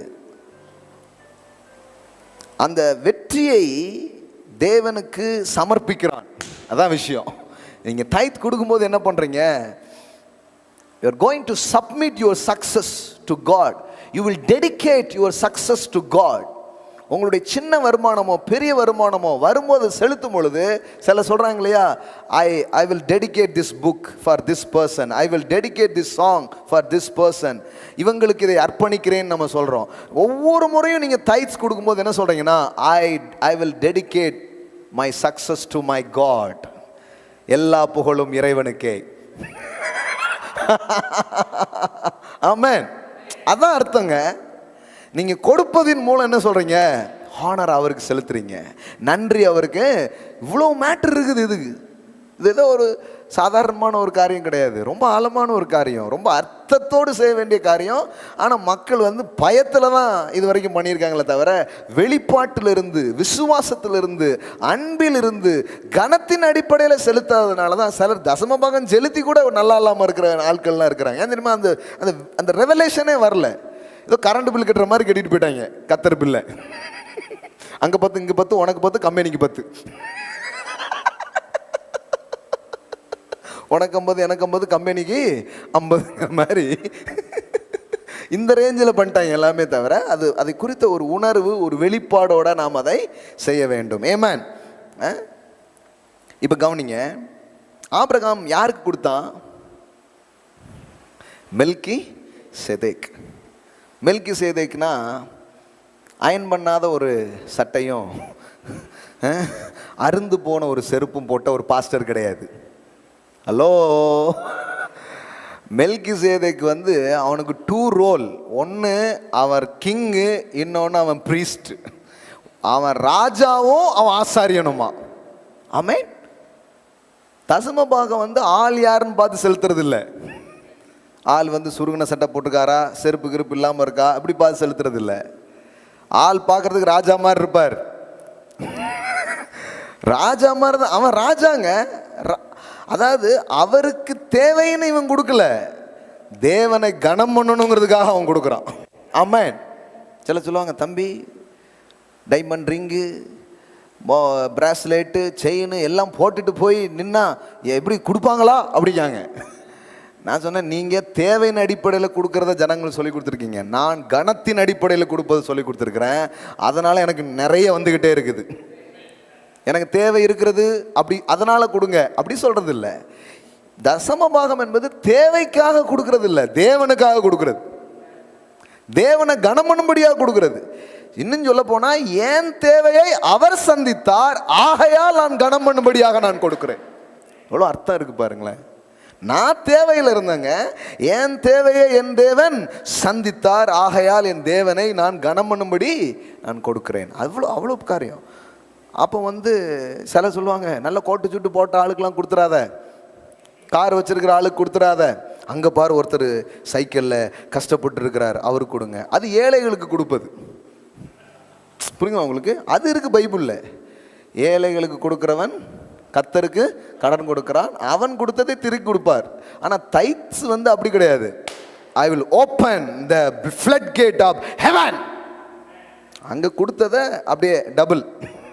ஆனால் இங்கே இடம் கொள்ளாமல் போக மட்டும். தசமபாகம் செலுத்துவது என்பது வேற, ஏழைகளுக்கு கொடுப்பது என்பது வேற. மக்கள் பாருங்கள் ரெண்டையும் போட்டு குழப்பாங்க. நல்லா நல்லா டிவியில் வர்ற நல்ல பெரிய பெரிய ஆட்கள்லாம் கொடுத்துடாதீங்க, யாருக்கு கொடுங்க. அங்கே பாருங்கள் கொஞ்சம் கஷ்டப்பட்டுக்கிட்டு இருக்கிறாரு, இங்கே ஒருத்தர் டியூப்லைட் போடாமல் இருக்காரு, இங்கே ஒருத்தர் பாயே வாங்க காசு இல்லாமல் இருக்காரு, பாலசேகர் ஏசி வச்சு இருக்கிறாரு, ஏசி சர்ச்சு வச்சிருக்கிறாரு, அவருக்கு வந்து பயங்கரமாக வருது. ஆமாம் உண்மைதான். அதனால் இப்படி யோசிக்கிறாங்க. அப்படின்னா அவங்களுக்கு தசம பாகத்துக்கும் ஏழைகளுக்கு கொடுக்கறதுக்கும் என்ன தெரியல, வித்தியாசமே தெரில. நான் சொல்கிறேன்னா ஏழை கிடையாது, I am a king, I am also priest. ஹல்லேலூயா, ஆமென். அதனால தான் நல்ல ட்ரெஸ்ஸாக எடுத்து போட்டு வந்து பேசுகிறேன் நான். பாருங்கள் பிரதர், அயன் பண்ண கூட முடியலை, அயன் பாக்ஸ்க்கு அயன் பண்ண கொடுத்த துணியை வாங்க காசு இல்லை பிரதர், ஏதாவது பார்த்து ஆஃபரிங் போடுங்க பிரதர், அப்படி இதெல்லாம் வரல. நம்ம போனாலே அநேகமாக இன்றைக்கி இவர் தான் நமக்கு கொடுத்து அனுப்புவார் போல அப்படிங்கிற ரேஞ்சில் தான் போகிறது.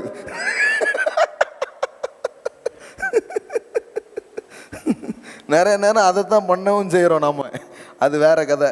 என்ன சொல்கிறேன்னா, பரிதாபமாக ஒருத்தன் வந்து நின்னா அவன் கையில் ஆபிரகாம் கொடுத்தாரெலாம் போடல.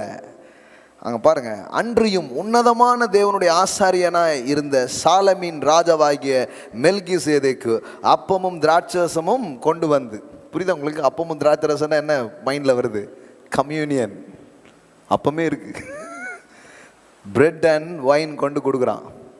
அவருடைய சரீரம், அவருடைய ரத்தத்துக்கு அடையாளமாக ஆசாரியன் கொண்டு வந்து கொடுக்குறான். அதான் நான் 1ஆம் தேதி சொன்னேன், கம்யூனியனை நீங்கள் எடுத்துக்கும் போது நீங்கள் என்ன சொல்கிறீங்க? கர்த்தரே என் சுகத்துக்கு ஆதாரம்னு சொல்கிறீங்க. தசமபாகத்தை கொடுக்கும்போது நீங்கள் என்ன சொல்கிறீங்க? கர்த்தர் என்னுடைய வாழ்க்கையின் ஆசீர்வாதங்களுக்கு செழிப்புக்கு ஆதாரம்னு சொல்கிறீங்க. இதை பெற்றுக்கொண்டு விட்டு சொல்லுகிறீர்கள், இதை கொடுத்து விட்டு சொல்லுகிறீர்கள். இவ்வளோதான் வித்தியாசம். புரிஞ்சா? கம்யூனியனை வாங்கி கொள்வதன் மூலம் சொல்கிறீங்க, நீங்கள் தான் என் ஜீவனின் ஆதாரம். ஆனால் ஃபர்ஸ்ட் ஃப்ரூட்டை, தசமபாகங்களை நீங்கள் கொடுப்பதின் மூலம் சொல்லுகிறீர்கள், நீரே என்னுடைய பொருளாதார, என்னுடைய ஆசீர்வாத வாய்க்காலாக இருக்கிறீர் அப்படின்னு சொல்லிட்டு. ஆமென். எல்லாம் சொல்லுங்கள். ஒன்றை பெற்றுக்கொண்டு விட்டு சொல்லுகிறோம், ஒன்றை கொடுத்து சொல்லுகிறோம். இவ்வளோதான். ரெண்டுமே அங்கே நடக்குது பாருங்களேன். முதல்ல இவன் கொண்டு வந்து கொடுக்குறான் அப்பமும் திராட்சரசமும், அதை வாங்கிக்கிறான். வாங்கிட்டு இப்போ அவனுக்கு சில காரியத்தை சொல்கிறான். என்ன சொல்கிறான் பாருங்கள்? அவனை ஆசீர்வதித்து நான் என்ன கேட்குறேன்னா, ஆபிரகாமை தான் ஆண்டவரை ஆசீர்வதிச்சிட்டாரு. ஆண்டவர் யார் ஆசீர்வதிச்சிட்டாரு? 12ஆம் அதிகாரத்திலே சொல்லிட்டார், உன்னை ஆசீர்வதிக்கவே ஆசீர்வதிப்பேன். அப்புறம் எதுக்கு இவர் இடையில? இங்கே தான் மக்கள் வந்து லீடர்ஷிப்பை, தலைமைத்துவத்தை புரிந்து கொள்ள வேண்டிய ஒரு அவசியம் இருக்கிறது. கர்த்தர் என்ன பண்ணுறாரு? அவர் ஆசீர்வதித்தா கூட இந்த பூமியில் அவர் சில ஸ்தானாதிபதிகளை நமக்காக வைக்கிறார். ஒரு ஸ்பிரிச்சுவல் லீடர் நமக்காக வைக்கிறார். ஒரு ஆவிக்குரிய தலைமை அவர் வைக்கிறார். அதன் அடிப்படையில் தான் இங்கே எல்லாத்தையும் ஆக்சஸ் பண்ணுகிறார். நிறைய பேருக்கு தெரியாது. நாட்டாம டு பங்காளி, பங்காளி டு நாட்டாம அப்படின்னே வாழ்கிறாங்க. எனக்கு தேவனை என்னை ஆசீர்வதிச்சிட்டாரியா, ஒருவே என்னை அதுக்கு பேர் பெருமை, அதுக்கு பேர் அருமை கிடையாது. சரிங்களா? இப்போ ஆபிரகாம் சொல்லலாம், யார் அந்த மெல்கிசேதேக்கு? நம்மளை அவரே ஆசீர்வதிச்சிட்டாரு. மெல்கிசேதேக்காவது சாலமின் ராஜாவாவது I am blessed by God bro அப்படின்லாம் சொல்லிட்டுல அவன். யோசித்து பார்த்துருக்கீங்களா? என்னைக்காவது கர்த்தரே ஆசீர்வதிச்சிருக்கிறார் யார? ஆபிரகாம. அப்புறம் ஏன் மெல்கிசேதேக்கு? இன்னும் சொல்ல போனா, ஒரு பிள்ளைகளை அவங்க பெற்றோர் ஆசீர்வதிக்க வேண்டிய அவசியத்தை பைபிள் சொல்லுது. ஆமாம். ஏன்னா கடவுள் வந்து அந்த ஆசீர்வாதத்தை எப்படி பண்ணுறாருன்னா, த்ரூ ஒரு நபர் மூலமாக, ஒரு ஸ்பிரிச்சுவல் லீடர்ஷிப் மூலமாக, பெற்றோர் மூலமாக, சில நல்ல உறவுகள் மூலமாக வாழ்க்கைக்குள்ளே அவர் கொண்டு வருகிறார். ஆமென். அதனால தான் நாம் வந்து வேல்யூ பண்ணணும் எல்லாத்தையுமே. The culture of honor is the kingdom of God. First honor God and honor your leaders, honor your parents, honor your relationships, because the blessings of God is works through honor. கனமணுதலின் அடிப்படையில தான் தேவனுடைய ஆசீர்வாத அந்த அந்த அந்த வாய்க்கால், அந்த ஆசீர்வாத சேனல்ஸ் இந்த பூமியிலே வேலை செய்கிறது என்பதை நாம் கற்றுக்கொள்ள வேண்டும். ஆமென். எஸ், அதனால தான் பாருங்க, எல்லாம் சொல்லுங்க, we need மெல்கிசேதேக். ஆமென்.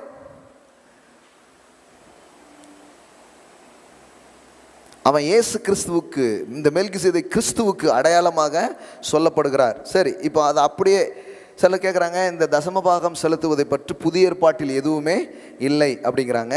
இப்போ எபிரேயர் 7ஆம் அதிகாரம் எடுத்துக்கோங்க. Where is New Testament? ஏன்னா இவங்க பழைய ஏற்பாட்டெலாம் முடிச்சிட்டாங்க. அடுத்த கேள்விக்கு என்ன ஆன்சர்? முதல்ல எல்லா கேள்விக்கும் பதில் இல்லையா அப்படிம்பாங்கல்ல.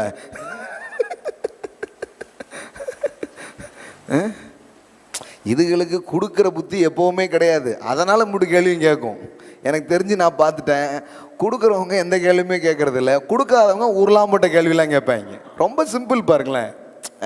இப்போ கூட கொஞ்சம் டைப் பண்ணிட்டு இருப்பாங்க கொஞ்சம் பேர். எனக்கு தெரியும், எனக்கு தெரிஞ்சு நல்லா இருக்குன்னு கமெண்ட் போடுறவங்களை விட, அதாவது அவங்க மனசுல நினச்சிட்டு போயிடுவாங்க, போட மாட்டாங்க. ஆனால் இவங்க போடுவாங்க. இப்போ அன்னைக்கு போட்ட மெசேஜுக்கு போட்டிருக்காங்களே, பாலசேகர் நீங்கள் மனம் திரும்ப வேண்டும் அப்படின்னு இருக்காங்க.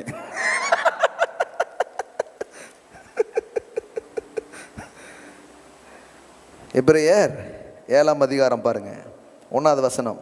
இதே தான் அப்படியே கொண்டு வந்தாங்க காமிக்கிறார். இந்த மெல்கிசேதேக்கு சாலமின் ராஜாவும் உன்னதமான தேவனுடைய ஆசாரியனுமாய் இருந்தான். ராஜாக்களை முறியடித்து வந்த ஆபிரகாமுக்கு இவன் எதிர்கொண்டு போய் அவனை ஆசீர்வதித்தான். ஆமென். இப்போ சும்மா இல்லைங்க, 4 கிங்க இந்த ஆபிரகாம் அவன் கூட இருந்த வேலைக்காரங்க 300 பேர் கொண்ட வேலைக்காரங்களை கூட்டிட்டு போய் 4 ராஜாவை ஜெயிச்சுட்டு வந்துட்டாங்க பாருங்க. இது is not normal success, it's super natural victory. நீங்கள் உட்கார்ந்துட்டு ஏதோ என் சக்திக்கு அப்படி இல்லைங்க. நான் இன்னைக்கு பேசிட்டு இருக்கிறது என்னன்னா, வானம் திறக்கிறது என்ன, இந்த supernatural favour of God. உங்களுடைய வெற்றி இயற்கைக்கு அப்பாற்பட்டதாக அது இருக்கும். என்னங்க, இதை வச்சுக்கிட்டு இம்புட்டு சம்பாதிச்சிட்டீங்களா, இதை வச்சுட்டு இம்புட்டு காரியம் உங்கள் வாழ்க்கையில் நடந்துடுச்சா, அந்த மாதிரியான ஒரு விஷயங்க. 4 ராஜாவை ஆபிரகாம் என்ன பண்ணுறான், தான் வேலையாட்களை கூட்டிகிட்டு போய் என்ன பண்ணிட்டான், வின் பண்ணிட்டு வந்துட்டான் பாருங்க. அந்த வெற்றி தேவனால் வந்தது. முறியடித்து வந்த ஆபிரகாமுக்கு இவன் எதிர்கொண்டு போய் அவனை ஆசீர்வதித்தான். அவனை வந்து விஷ் பண்ணுறான், வா வெல்கம், கடவுள் தான் உனக்கு இந்த வெற்றியை கொடுத்தார். இவனுக்கு ஆபிரகாம் எல்லாவற்றிலும் தசமபாகம் கொடுத்தான். இப்போ நீங்கள் இதை கட்டுன்னு வாசிட்டு போயிட்டீங்க. சிலர் இருக்காங்க, ஆபிராம் தான் கொடுத்தான், ஆபிரகாம் கொடுக்கல அப்படிம்பாங்க. அதுக்கு தான் இதை வாசித்தேன் நான். ஏன்னா அங்கே என்ன போட்டிருக்கு, ஆபிராம் கொடுத்தான்னு தான் இருக்கு, ஆபிரகாம் கிடையாது. புரியுதா? நீங்கள் காமாக இருக்கீங்க, கொஞ்சம் பேர் அப்படி இருக்க மாட்டாங்க. அவங்களுக்காக தான் நான் இப்படி கூர்ந்துலாம் சொல்கிறது. இல்லைங்க, ஆபிரகாம் கொடுத்தான்னே பைபிளில் இருக்குது. இவனுக்கு, அதாவது இந்த கொடுக்காத பிள்ளைங்க, கொடுக்காத ஒரு கூட்டம் இருக்கு இல்லையா, அதுகள் இதெல்லாம் நோண்டும். ஆபிராம் கொடுத்தான், ஆபிரகாம் கொடுக்கவில்லை, அவங்களுக்காக தான் அந்த வசனம்லாம்.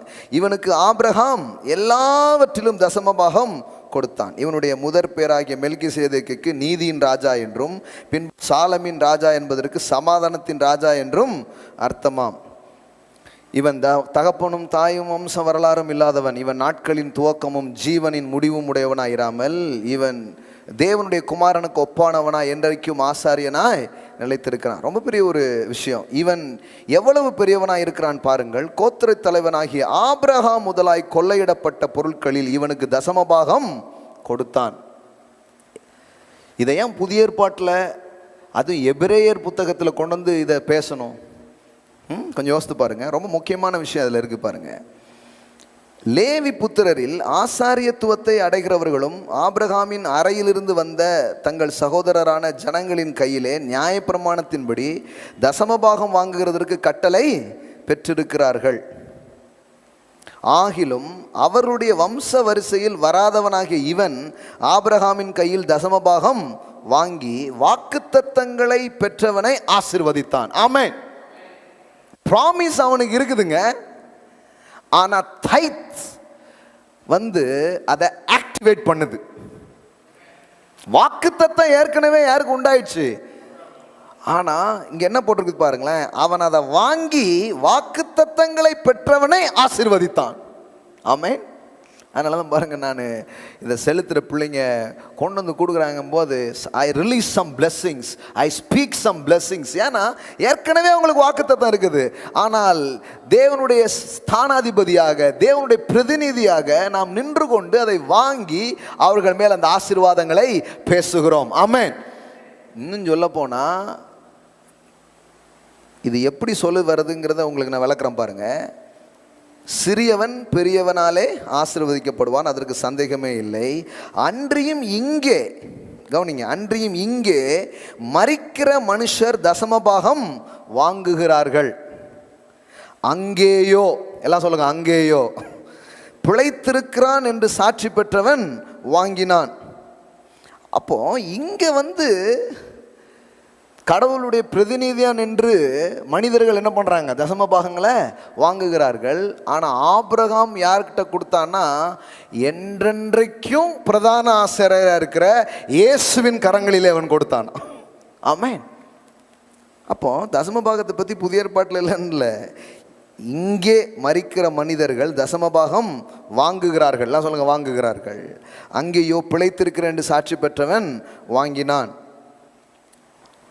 அன்றியும் மெல்கிசேதேக்கு ஆபிரகாமுக்கு எதிர்கொண்டு போன போது லேவியானவன் தன் தகப்பனுடைய அறையிலே இருந்தபடியினால் தசமபாகம் வாங்குகிற அவனும் ஆபிரகாமின் மூலமாய் தசமபாகம் கொடுத்தான் என்று சொல்லலாம். பா, புரியுதா உங்களுக்கு? ஆக்சுவலி இந்த லேவி கோத்திரம் தான் ஆசாரியத்துவத்துக்காக நியமிக்கப்பட்ட கோத்திரம். அவங்க தான் எதை வாங்குறாங்க, தசமபாகத்தை வாங்குறாங்க. ஆனால் எவன் வாங்குறாங்க பார்த்தீங்களா? இந்த லேவி யாருடைய வம்சத்தில் வரான்? ஆபிரகாம், ஈசாக்கு, யாக்கோபு, அந்த வம்சத்தில் வரான். தசமபாகம் கொடுத்தது என்னவோ யாரு தான்? ஆபிரகாம் தான். ஆனால் பைபிளில் சொல்லுது, ஆபிரகாம் தசமபாகத்தை கொடுக்கும் பொழுது லேவி எங்கே இருந்தான்? அவன் அறையில் தான் இருந்தான்.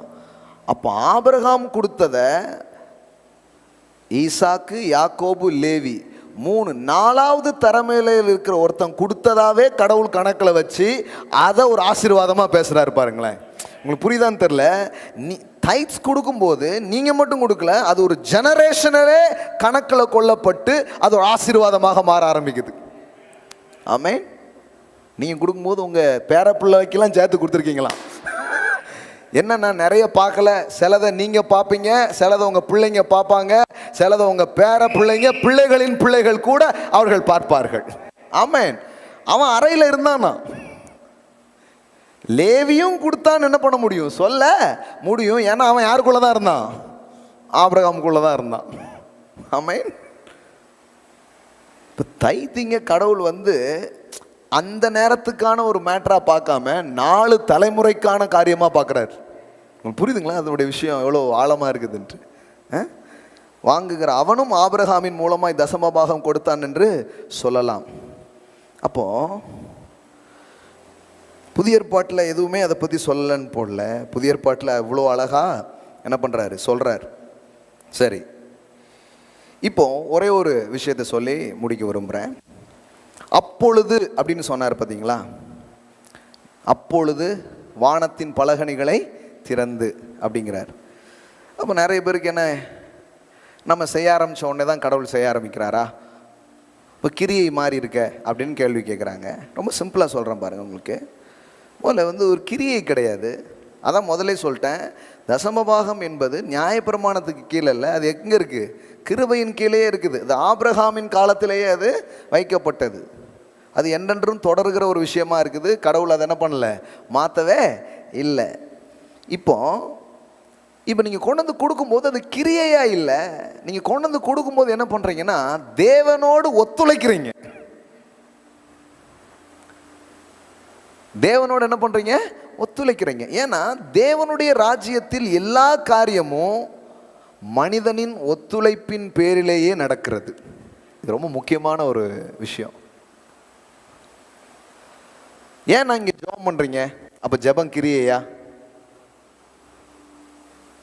அப்படி பார்த்தா எல்லாமே எப்படி இருக்கும், கிரியா இருக்கும். கிரியைன்னு அப்போ எல்லாம் கிருபைன்னு சொல்கிறோமே, ஏன் கிரியை தசம பாகத்தை பேசிகிட்டு இருக்கோம், ஜெபத்தெல்லாம் பற்றி பேசிகிட்டு இருக்கிறோம்? அப்போ அது கிரியை தானே? இல்லை இல்லை இல்லை. இந்த பூமியில் அதான் சொல்கிறேன் நான், தேவன் எல்லாத்தையுமே ரெடி பண்ணி வச்சிருக்கிறாரு, அதான் கிருபை. அந்த கிருபைக்கு நீங்கள் கொடுக்குற ரெஸ்பான்ஸ் வந்து கிரியை கிடையாது. சோறை எடுத்து கொண்டு வந்து அம்மா வாயில் விட்டும்போது நீங்கள் என்ன பண்ணுறீங்க? ஆண் திறக்கீங்க, உடனே அது கிரியை கிடையாது, நீங்கள் அதுக்கு ஒரு ரெஸ்பான்ஸ் பண்ணுறீங்க. ஆமென். நீங்கள் ஆண் திறந்ததுனால சோறு தரலைங்க. இன்னும் புரியுற மாதிரி சொல்கிறேன். நீங்கள் இப்படி ஒரு சரி மனிதர்கள் எல்லாம் கொடுக்குறாங்களே அப்போ நம்ம கொடுப்போம் அப்படின்னு கடவுள் முடிவு பண்ணல. கடவுள் கொடுக்கணும்னு முடிவு பண்ணிட்டு உங்களை திறக்க சொல்கிறார். அவருக்கு ஆசை, ஓம் பர்ஸில் இருக்கிற பணத்தில் நீ வாழக்கூடாது, ஏன் பர்ஸில் இருக்கிற பணத்தில் தான் நீ வாழணும். Amen. That is the desires of God. எத்தனை பேருக்கு இது புரியுன்னு தெரியல. ஓம் பர்ஸில் இருக்கிற பணத்தில் வாழ்கிறதுக்கு ஒன்றை நான் கூப்பிடல, நீ அதை கொண்டு வாங்குறாரு. ஆண்டவரே ஏன் பர்ஸை கேட்கீங்களே, அது காலி ஆயிட்டுனா என்ன பண்ணுறது? அங்கே தான் ஒரு இது வேலை நடக்குது. கொண்டு வாங்குறாரு. இது மட்டும் தானே இருக்குது. அது பைபிள் ஃபுல்லாக நீங்கள் அந்த மாதிரி ஒரு இதை நீங்கள் பார்க்க முடியும். ஒரு சிறுவன் வச்சுருக்கிறான், கொண்டு வாங்குறாரு. எம்டி போட்டு தான் இருக்குது, கொண்டு வாங்குறாரு. இதெல்லாம் பார்த்தா வாங்குறது மாதிரியே தெரியுது, இது வாங்குறதே கிடையாது. இப்போ நான் ஜோசுவாட கேட்பேன், அப்பாவுக்கு என்ன வாங்கி தருவேன் பிறந்த நாளுக்கு? உன் பிறந்த நாளுக்கு என்ன கிஃப்ட்டு எனக்கு தருவேன்? எனக்கு ஏதாவது ட்ரீட் கிடையாதான்ட்டு நான் தான் கொடுப்பேன். அது பேசுகிறது அப்படி பேசிகிட்டு இருப்போம், ஆனால் பண்ணுறது பூரா நம்ம தான் பண்ணுவோம். அது மாதிரி இது வந்து அதான் சொல்கிறேன், நான் பிதாவானாலுங்கிற இது அப்பா பிள்ளை ஒரு இது மாதிரி. அவர் சொல்கிறாரு, நான் எல்லாம் ரெடி பண்ணி வச்சுருக்கேன், ஆனால் நீ என்னை நம்பவும் என்னை சார்ந்து கொள்ளவும் நீ கொஞ்சம் தீர்மானம் எடுத்துப்பாரு. அப்போ உன் பர்ஸில் வாழ மாட்டேன், என் பர்ஸில் இருந்து நீ வாழ ஆரம்பிப்பேன். இன்னும் சொல்லப்போனால் சிம்பிளாக புரிகிற மாதிரி சொல்கிறேன்னே, உன் பர்ஸை நீ திறக்கும் போது என் பர்ஸு உனக்காக திறக்கப்படுதுங்கிறார். சிலர் பேர் கூடலாம் போனால் நம்ம பர்ஸை திறக்கவே விட மாட்டாங்க. பார்த்தீங்களா? நீங்கள் எடுக்கிறது தான். சிலர் இதெல்லாம் தெரிஞ்சு வச்சுக்கிட்டு அப்பப்போ சும்மா எடுப்பாங்க. பாஸ் வந்துட்டு சரி ரொம்ப வருத்தப்படுறீங்க, நீங்கள் கொடுத்துருங்க அப்படின்னு. டேஞ்சராக போயிடும். எல்லா இடத்துலையும் செல்லுபடி ஆகாது பாஸ், நம்பி பண்ணிடுறீங்க. அதாவது தேவன் வந்து அப்படி தான் பேசுகிறாரு. என்ன சொல்கிறாரு? நீ கொண்டு வாங்காரு. கொண்டு வந்துட்டு என்ன சொல்கிறாரு? நான் வானத்தின் பலகணிகளை திறந்து இடங்கொள்ளாமல் போக மட்டும் உன் மேலே ஆசீர்வாதத்தை வர்ஷிக்க பண்ணுவேன். இது எப்படி இருக்குது? இது வந்து கிரியை கிடையாது, இது அவருடைய கிருபைக்கு நாம் கொடுக்குற பிரதியுத்தரமாக, ரெஸ்பான்ஸாக இருக்கிறது. இன்னும் இது புரிகிற மாதிரி சொல்லணும்னா, இந்த அடிப்பம்புலலாம் தண்ணி எடுப்போம் பார்த்துருக்கீங்களா? முன்னாடி முதல்ல வீட்டில் இருந்து ஒரு வாளியில் தண்ணி கொண்டு போவோம், பார்த்துருக்கீங்களா? ஒரு வாளி தாண்டா தண்ணி இருக்குது, அதை எங்கே எடுத்துகிட்டு போகிற அப்படின்னா, இது எடுத்துகிட்டு போகல, ஊற்றி அடித்தோம்னா வீட்டுக்கே என்ன ஊருக்கே தண்ணி கிடைக்கும், அவ்வளோ தண்ணி உள்ளே இருக்குது. இந்த தைதிங்கிறது அப்படி தான். ஐயோ ஏற்கனவே எனக்கு பத்த மாட்டுக்க, ஏற்கனவே எனக்கு முடியல, அப்படி கிடையாது. இது ஒரு வாளி தண்ணியை ஊற்றி உள்ளே இருக்கிறதெல்லாம் அடித்து எடுக்கிற ஒரு மெத்தடு தான் தைத்திங்காக இருக்கிறது. அப்போ கடவுள் வந்து ஏன்ட்ட இருக்கிற ஒரு வாளியும் காலி பண்ணுறது கேட்கல, ஊற்றி அடித்து எடுத்துக்கோங்கிறாரு. கொண்டு வா, அப்பொழுது வானத்தின் பலகணிகளை திறந்து இடங்கொள்ளாமல் போக மட்டும் உன் மீது நான் ஆசீர்வாதங்களை வர்ஷிக்க பண்ணுகிற தேவனாய் நான் இருக்கிறேன். ஆமென். அப்போ அவ்வளோதான். என்னங்க இருக்கிற வாளி தண்ணியை ஊற்றிட்டு என்ன பண்ண போகிறீங்க? இப்போ உங்களுக்கு அடிபம்பை பற்றி தெரில, நீங்கள் பயப்படணும் ஐயோ அப்படின்ட்டு. ஆனால் கொண்டு வந்து ஊற்றி, அது ஒரு ஃபெய்த் ஆக்ட். எல்லாம் சொல்லுங்கள், ஃபெய்த் ஆக்ட். அது கிரியை கிடையாது. அதாவது நீங்களே ஏதாவது ஒன்று பண்ணிகிட்டு இருக்கீங்க, அதுக்கு பலன் கிடைச்சிரும்னா தான் அது கிரியை. தேவன் ஒன்றை ஏற்படுத்தி வைத்து விட்டு, இப்போ பாருங்களேன், சிலுவையில் எல்லாத்தையும் செஞ்சு முடிச்சிட்டாரு. என்ன சொல்கிறாரு?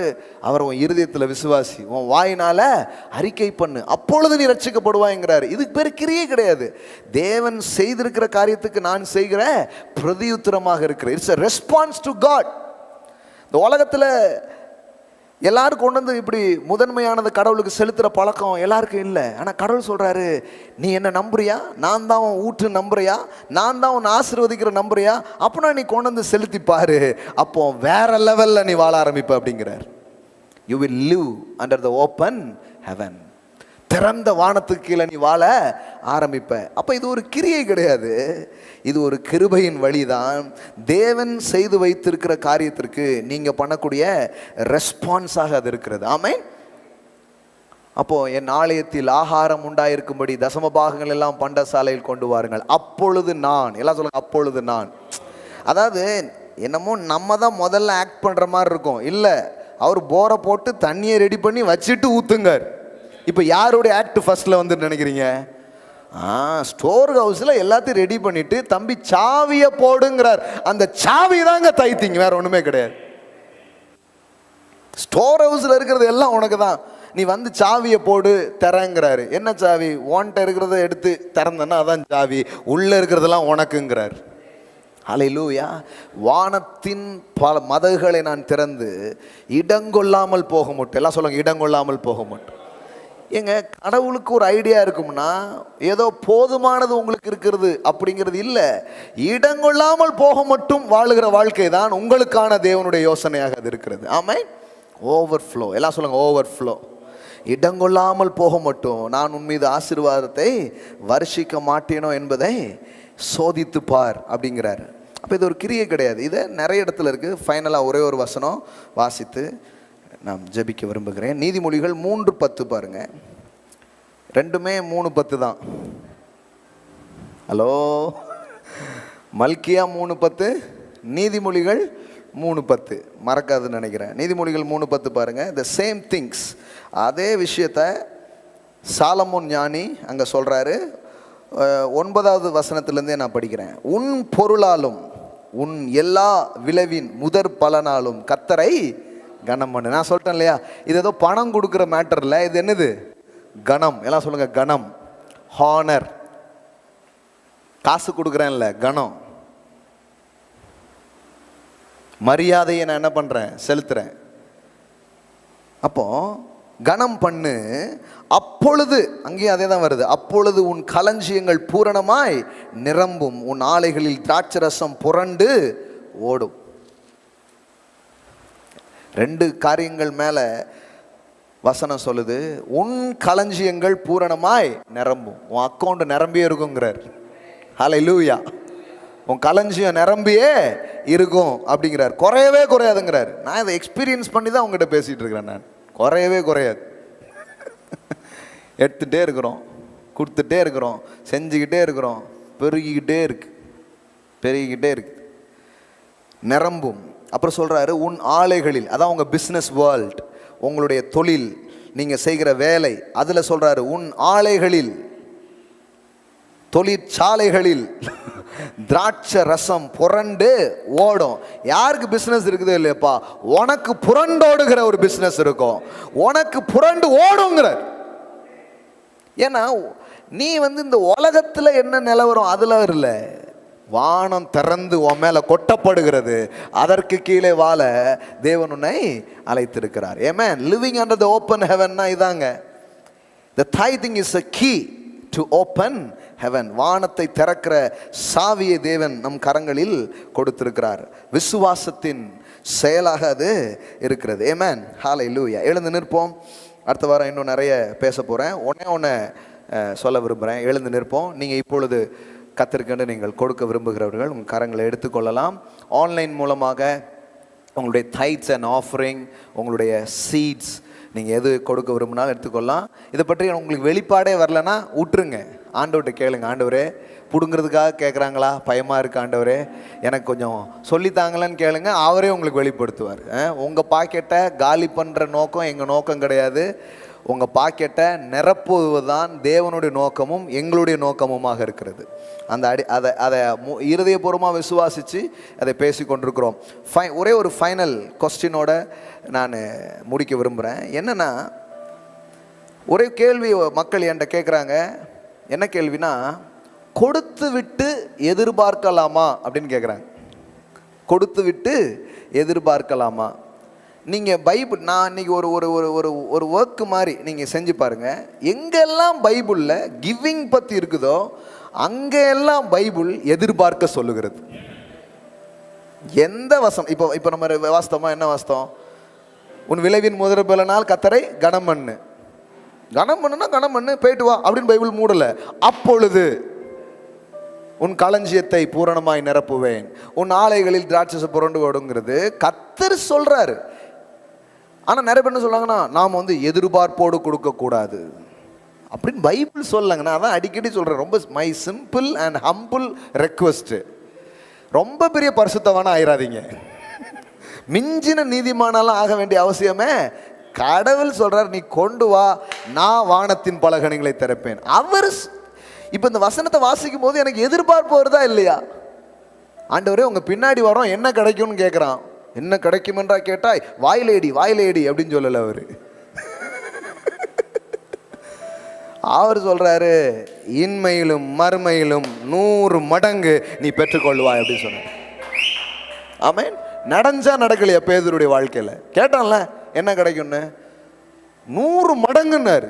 வீட்டு பத்திரம்லாம் காலடியில் கொண்டு வந்து வச்சிருக்காங்க, நான் பொண்ணும் வெள்ளியும் கொண்டு கொட்டி இருக்கிறாங்க. 100 மடங்கு, 100 மடங்கு இன்மையிலும் மறுமையிலும். சிலர் நாம இன்மைக்காக அப்படின்றாங்க, சிலர் இன்னும் அப்படியே விட்டாங்க மறுமைக்காக. அப்போ அவன் என்னதான் பண்ண முடியும்? நீங்க ஆலயத்தில் ஆகாரத்தை கொண்டு ஸ்டோர் ஹவுஸில் நிரப்பணும். கடவுளுடைய பிள்ளைகள் களஞ்சியமும் பொக்கிஷமும் இருக்கணும். ஒரு ஆலயம் நிரம்பி இருக்கணும். அந்த ஆலயம்தான் மாநகராட்சியை விட நிறைய பணம் இருக்கணும். ஆமாம், நான் நம்புகிறேன். திருநெல்வேலி, தூத்துக்குடி, சுத்தில, நாகர்கோவில் எல்லாம் சேர்த்து எல்லா டிஸ்ட்ரிக்டையை விட ஏகப்பட்ட பணம் நம்மகிட்ட இருக்கணும். நாம் மக்களை ஆசீர்வதிக்கிற ஒரு ஊழியத்தை நாம் செய்ய வேண்டும். ஆமாம், நான் சொல்கிறேன், இந்த மினிஸ்ட்ரியில் கவர்னன்ட் பார்ட்னரா, தைதரா விதைக்கிறவங்களாம் நீங்கள் இருப்பீங்கன்னா, இது எழும்ப எழும்ப நீங்களும் எழும்பிக் கொண்டே இருப்பீர்கள் நான் சொல்லுகிறேன். உங்கள் மேலே அந்த ப்ராஸ்பரிட்டி அனாயிண்டிங் வேலை செய்ய நான் உங்களுக்கு சொல்கிறேன். என் தேவன் உண்மையுள்ளவராக இருக்கிறார். அன்றைக்கு மெல்கிசேதேக் ஆபிரகாம் இடத்துல பெற்றுக்கொண்டு ஆசீர்வதித்தது போல இன்றைக்கும் அதே காரியங்களை ஹல்லேலூயா ஹல்லேலூயா பேசும்படிக்காக ஹல்லேலூயா நிற்கிறோம். அப்போ கொடுத்து விட்டு எதிர்பார்ப்பது தவறல்ல. ஏனென்றால் தேவனுடைய வார்த்தையின் அடிப்படையில் நான் எதிர்பார்க்கிறேன். தேவன் இப்படி செய்யும்படி சொன்னார், நான் செய்கிறேன். அவர் இப்படி செய்வேன் என்று சொல்லியிருக்கிறார், ஆகையால் நான் எதிர்பார்க்கிறேன். அப்போ நீங்கள் கொண்டு கொடுத்துட்டு அப்படியே போயிடக்கூடாது, ஏதோ காசு போட்டாச்சு போகிறோம் அப்படி போகக்கூடாது. ஆண்டவரே நான் விதைச்சிருக்கிறேன், நீங்கள் சொல்லியிருக்கிறீங்க வானத்தின் பலகணிகளை திறந்து இடங்கொள்ளாமல் போக மாட்டோம், என்னை ஆசீர்வதிப்பேன் என்று உம்முடைய வார்த்தை சொல்லுகிறது. உம்முடைய வார்த்தையின்படி எனக்கு ஆக கடவது. இதில் ஏதாவது தப்பு இருக்குதுங்களா? இதில் ஒரு தப்புமே கிடையாது. உன் விளைவின் முதற்பலனை கொண்டு வா, அப்பொழுது உன் களஞ்சியம் நிரம்பும், அப்பொழுது உன் ஆலைகளில் திராட்சரசம் புரண்டவுடன் நீர் சொல்லியிருக்கிறீர். நீர் சொன்ன வார்த்தையினை நான் விசுவாசித்து நான் அதை செய்திருக்கிறேன். நானே இப்படி அதை நம்பி செய்வேன் என்றால் சொன்ன நீர் உண்மை உள்ளவராய் இருக்கிறீர். என் களஞ்சியத்தை நிரப்புவீர், என்னை கடனிலிருந்து வெளியே கொண்டு வருவீர். வேலையே இல்லாத என் தொழில்களிலே தொழில்கள் புரண்டு ஓடும்படியான ஒரு காரியத்தை நீர் எனக்காக செய்வீர். உம் வார்த்தையின்படியே ஆக கடவது. வானத்தை திறப்பேன்னு நம்ம ஏதோ எதிர்பார்த்துட்டு இல்ல, திறப்பேன்னு அவர் சொல்லியிருக்கிறார். சொன்னபடியினால் நாம் எதிர்பார்க்கிறோம். இயேசு வருகிறார் அப்படின்னு ஏன் சொல்றோம்? வருவேன்னு சொன்னார், அதனாலதான் எதிர்பார்க்கிறீங்க. அதே தான் நானும் சொல்லிட்டு இருக்கிறேன். வானத்தை திறந்து உன் மேல ஊத்துவேன்னு அவர் சொல்லி இருக்கிறார். சொன்னவரிடத்துல நான் எதிர்பார்க்கிறேன். இதுக்கு பேர் இச்சையோ பேராசையோ, இதுக்கு பேர் தப்பான விருப்பமோ ஒரு நாளும் கிடையாது. I am expecting according to his word. நான் ஏதோ சுய இச்சையில் ஏதோ பொருளாசையில் நான் எதிர்பார்க்கல, தேவன் சொல்லி இருக்கிறார், ஆகையினால் நான் எதிர்பார்க்கிறேன். சிறுக விதைக்கிறவன் சிறுக அறுப்பான், பெருக விதைக்கிறவன் பெருக அறுப்பான் என்று தேவனுடைய வார்த்தை சொல்லுகிறார். அப்போஸ்தலனாகிய பவுல் சொல்லுகிறார், கர்த்தர் உங்கள் நீதியின் விளைச்சலை வர்த்திக்க செய்வார் என்றும், பெருக விதைக்கிறவன் பெருக அறுப்பான் என்றும் கர்த்தருடைய வார்த்தை சொல்லுகிறது. இப்போ வார்த்தையின்படி செய்து வார்த்தையின்படி நான் எதிர்பார்க்கிறேன். சும்மா ஒரு செயலை நான் செய்யலை. பேதுரு அப்போஸ்தலன் சொல்றது மாதிரி வார்த்தையின்படி வலையை போடுகிறேன். வார்த்தையை சும்மா கேட்கிற ஆளா மட்டும் இல்ல, அந்த வார்த்தையின்படி நான் போடுகிறேன். போட்டுவிட்டு மீனை நான் எதிர்பார்க்கிறேன். மீன்களால் படகுகள் நிரம்புகிறது. ஆமென், ஹல்லேலூயா ஹல்லேலூயா. கரங்களை எடுத்துக்கொள்ளுங்க. ஆசீர்வாதத்தை நாம் ஜெபிக்க போகிறோம். ஆன்லைனில், அக்கௌண்ட்டில், Google Pay, Facebook, what ever be, நீங்கள் என்ன ஆப்ஷன்ஸ்லாம் இருக்குதோ அதெல்லாம் இருக்குது. நீங்கள் பயன்படுத்தி நீங்கள் விதைக்கலாம். உங்கள் கரங்களை எடுத்துக்கொள்ளுங்கள். நான் ஜெபம் செய்ய விரும்புகிறேன். தேங்க்யூ ஃபாதர், தகப்பனே, இந்த நாளில் உம்முடைய வார்த்தையின் வெளிச்சங்களை எங்களுக்குள்ளாக நாங்கள் பெற்றுக்கொள்கிறோம். Thank you Holy Spirit. ஹல்லேலூயா. ஆண்டவரே, உம்முடைய வசனங்கள் சுகத்தை எங்களுக்கு தருகிறது, விசுவாசத்தை தருகிறது, விடுதலையை தருகிறது, நம்பிக்கையை தருகிறது. நாங்கள் இந்த பூமியில் வேறு மாதிரி ஒரு வாழ்க்கையை வாழ போகிறோம். எங்களுடைய ஆசீர்வாதம் வேறு மாதிரி அது இருக்க போகிறது. நாங்கள் இன்றைக்கி எங்கள் பர்ஸை திறக்கிறோன்னா அதிலிருந்து நாங்கள் வாழ போகிறது இல்லை. உங்கள் பர்ஸை எங்களுக்காக நீங்கள் திறக்கிறீங்க, அது ரொம்ப பெருசு. வானத்தை எங்களுக்காக திறக்கிறீங்க. உங்களுடைய பர்ஸை எங்களுக்காக நீங்கள் திறக்கிறீங்க. இடங்கொள்ளாமல் போக மட்டுமாய் எங்கள் மீது ஆசீர்வாதத்தை வருஷிக்க பண்ணுவேன் என்று நீர் வாக்கு பண்ணியிருக்கிறீர். உம்முடைய வார்த்தையின் அடிப்படையிலேயே இன்றைக்கு தீர்மானம் செய்து, உம்முடைய வார்த்தையின் அடிப்படையிலேயே இன்றைக்கு கொடுக்கும்படிக்காய் எடுத்திருக்கிற விதைகளையும் தசமபாகங்களையும் காணிக்கைகளையும் இப்பொழுதே நாங்கள் ஆசீர்வதிக்கிறோம் கர்த்தாவே. இப்பொழுதே அதன் மேல் ஆசீர்வாதத்தை நாங்கள் கமாண்ட் பண்ணுறோம். தசம பாகங்களை பெற்றுக்கொண்டு வாக்குத்தத்தம் பண்ணப்பட்ட ஆபிரகாமை ஆசீர்வதித்தான் எழுதியிருக்கிறது. இந்த பூமியிலே மரிக்கிற மனிதர்கள் வாங்குகிறார்கள், அங்கோ என்றென்றும் பிழைத்திருக்கிறவர் வாங்குகிறார். ஆண்டவரே, உம்முடைய பிரதிநிதிகளாய் நின்று நாங்கள் இதை பெற்றுக்கொள்ளும் பொழுது நீர் அதை உம்முடைய கரங்களில் பெற்று உம்முடைய ஜனங்களை ஆசீர்வதிக்கிறீர் கர்த்தாவே. இப்பொழுதும் கிறிஸ்துவின் நாமத்தினாலே மரத்திலே தூக்கப்பட்ட எவனும் சபிக்கப்பட்ட என்று எழுதியிருக்கப்படி எங்களுக்காய் சபிக்கப்பட்டீரே, அந்த நாமத்திலே ஹல்லேலூயா ஹல்லேலூயா தரித்திரராய் எங்களுக்காய் மாறினீரே செல்வந்தர்களாகும்படியாய் அந்த கிறிஸ்துவின் கிருபையின் ஆசீர்வாதங்களை இப்பொழுதே நான் பேசுகிறேன். இதை பார்க்கிற, இதிலே பங்கு பெற்றிருக்கிற, இன்றைக்கு விதைக்கிற, இப்படிப்பட்ட விசுவாச ஆவியை இன்றைக்கு பெற்றுக்கொள்கிற தொழில் முனைவோர், இன்னும் வாழ்க்கையின் தேவைகளோடு இருக்கிறவர்கள் ஒவ்வொருத்தர் மேல திறந்த வானத்தின் ஆசீர்வாதங்களை இப்பொழுதே நான் பேசுகிறேன். Father, I speak and I command and I release. Hallelujah. The prosperity, the financial flow, hallelujah, cash flow, money flow in Jesus name. Hallelujah, hallelujah, hallelujah, hallelujah. கர்த்தரின் ஆசீர்வாதமே ஐஸ்வரியத்தை தரும் என்று எழுதியிருக்கிறது. இப்பொழுதே அது உண்டாகட்டும், அது என்னன்னு ருசிச்சு பார்க்கட்டும், அது எப்படிப்பட்டது என்பதை வாழ்க்கையில அனுபவமாய் பார்க்கட்டும் என்று நான் சொல்லுகிறேன் கர்த்தாவே. ஹல்லேலூயா. ஒவ்வொரு சபையும் ஆசீர்வதிக்கப்படட்டும், ஒவ்வொரு தொழிலும் ஆசீர்வதிக்கப்படட்டும், ஒவ்வொரு குடும்பமும் ஆசீர்வதிக்கப்படட்டும் என்று சொல்லி ஜெபிக்கிறோம் கர்த்தாவே. ஆபிரகாமை போல நாங்கள் கொடுக்கும் பொழுது வானத்தையும் பூமியும் உடையவராய் இருக்கிற உன்னதமான கர்த்தருக்கு நேராய் எங்கள் கைகளை நாங்கள் உயர்த்தி இருக்கிறோம். கொடுக்கிற பிள்ளைகள் ஒவ்வொருவரும் கரங்களை உங்களுக்கு நேராக உயர்த்தி இருக்கிறாங்க. ஓப்பன் ஹெவன் திறந்து கொட்டப்படுகிறதை பார்க்கட்டும். இந்த நாளிலிருந்து வேற மாதிரியான ஒரு அனுபவத்தை பார்க்கட்டும். ஒரு ஃப்ளோ அப்படி வர்றதை பார்க்கட்டும்.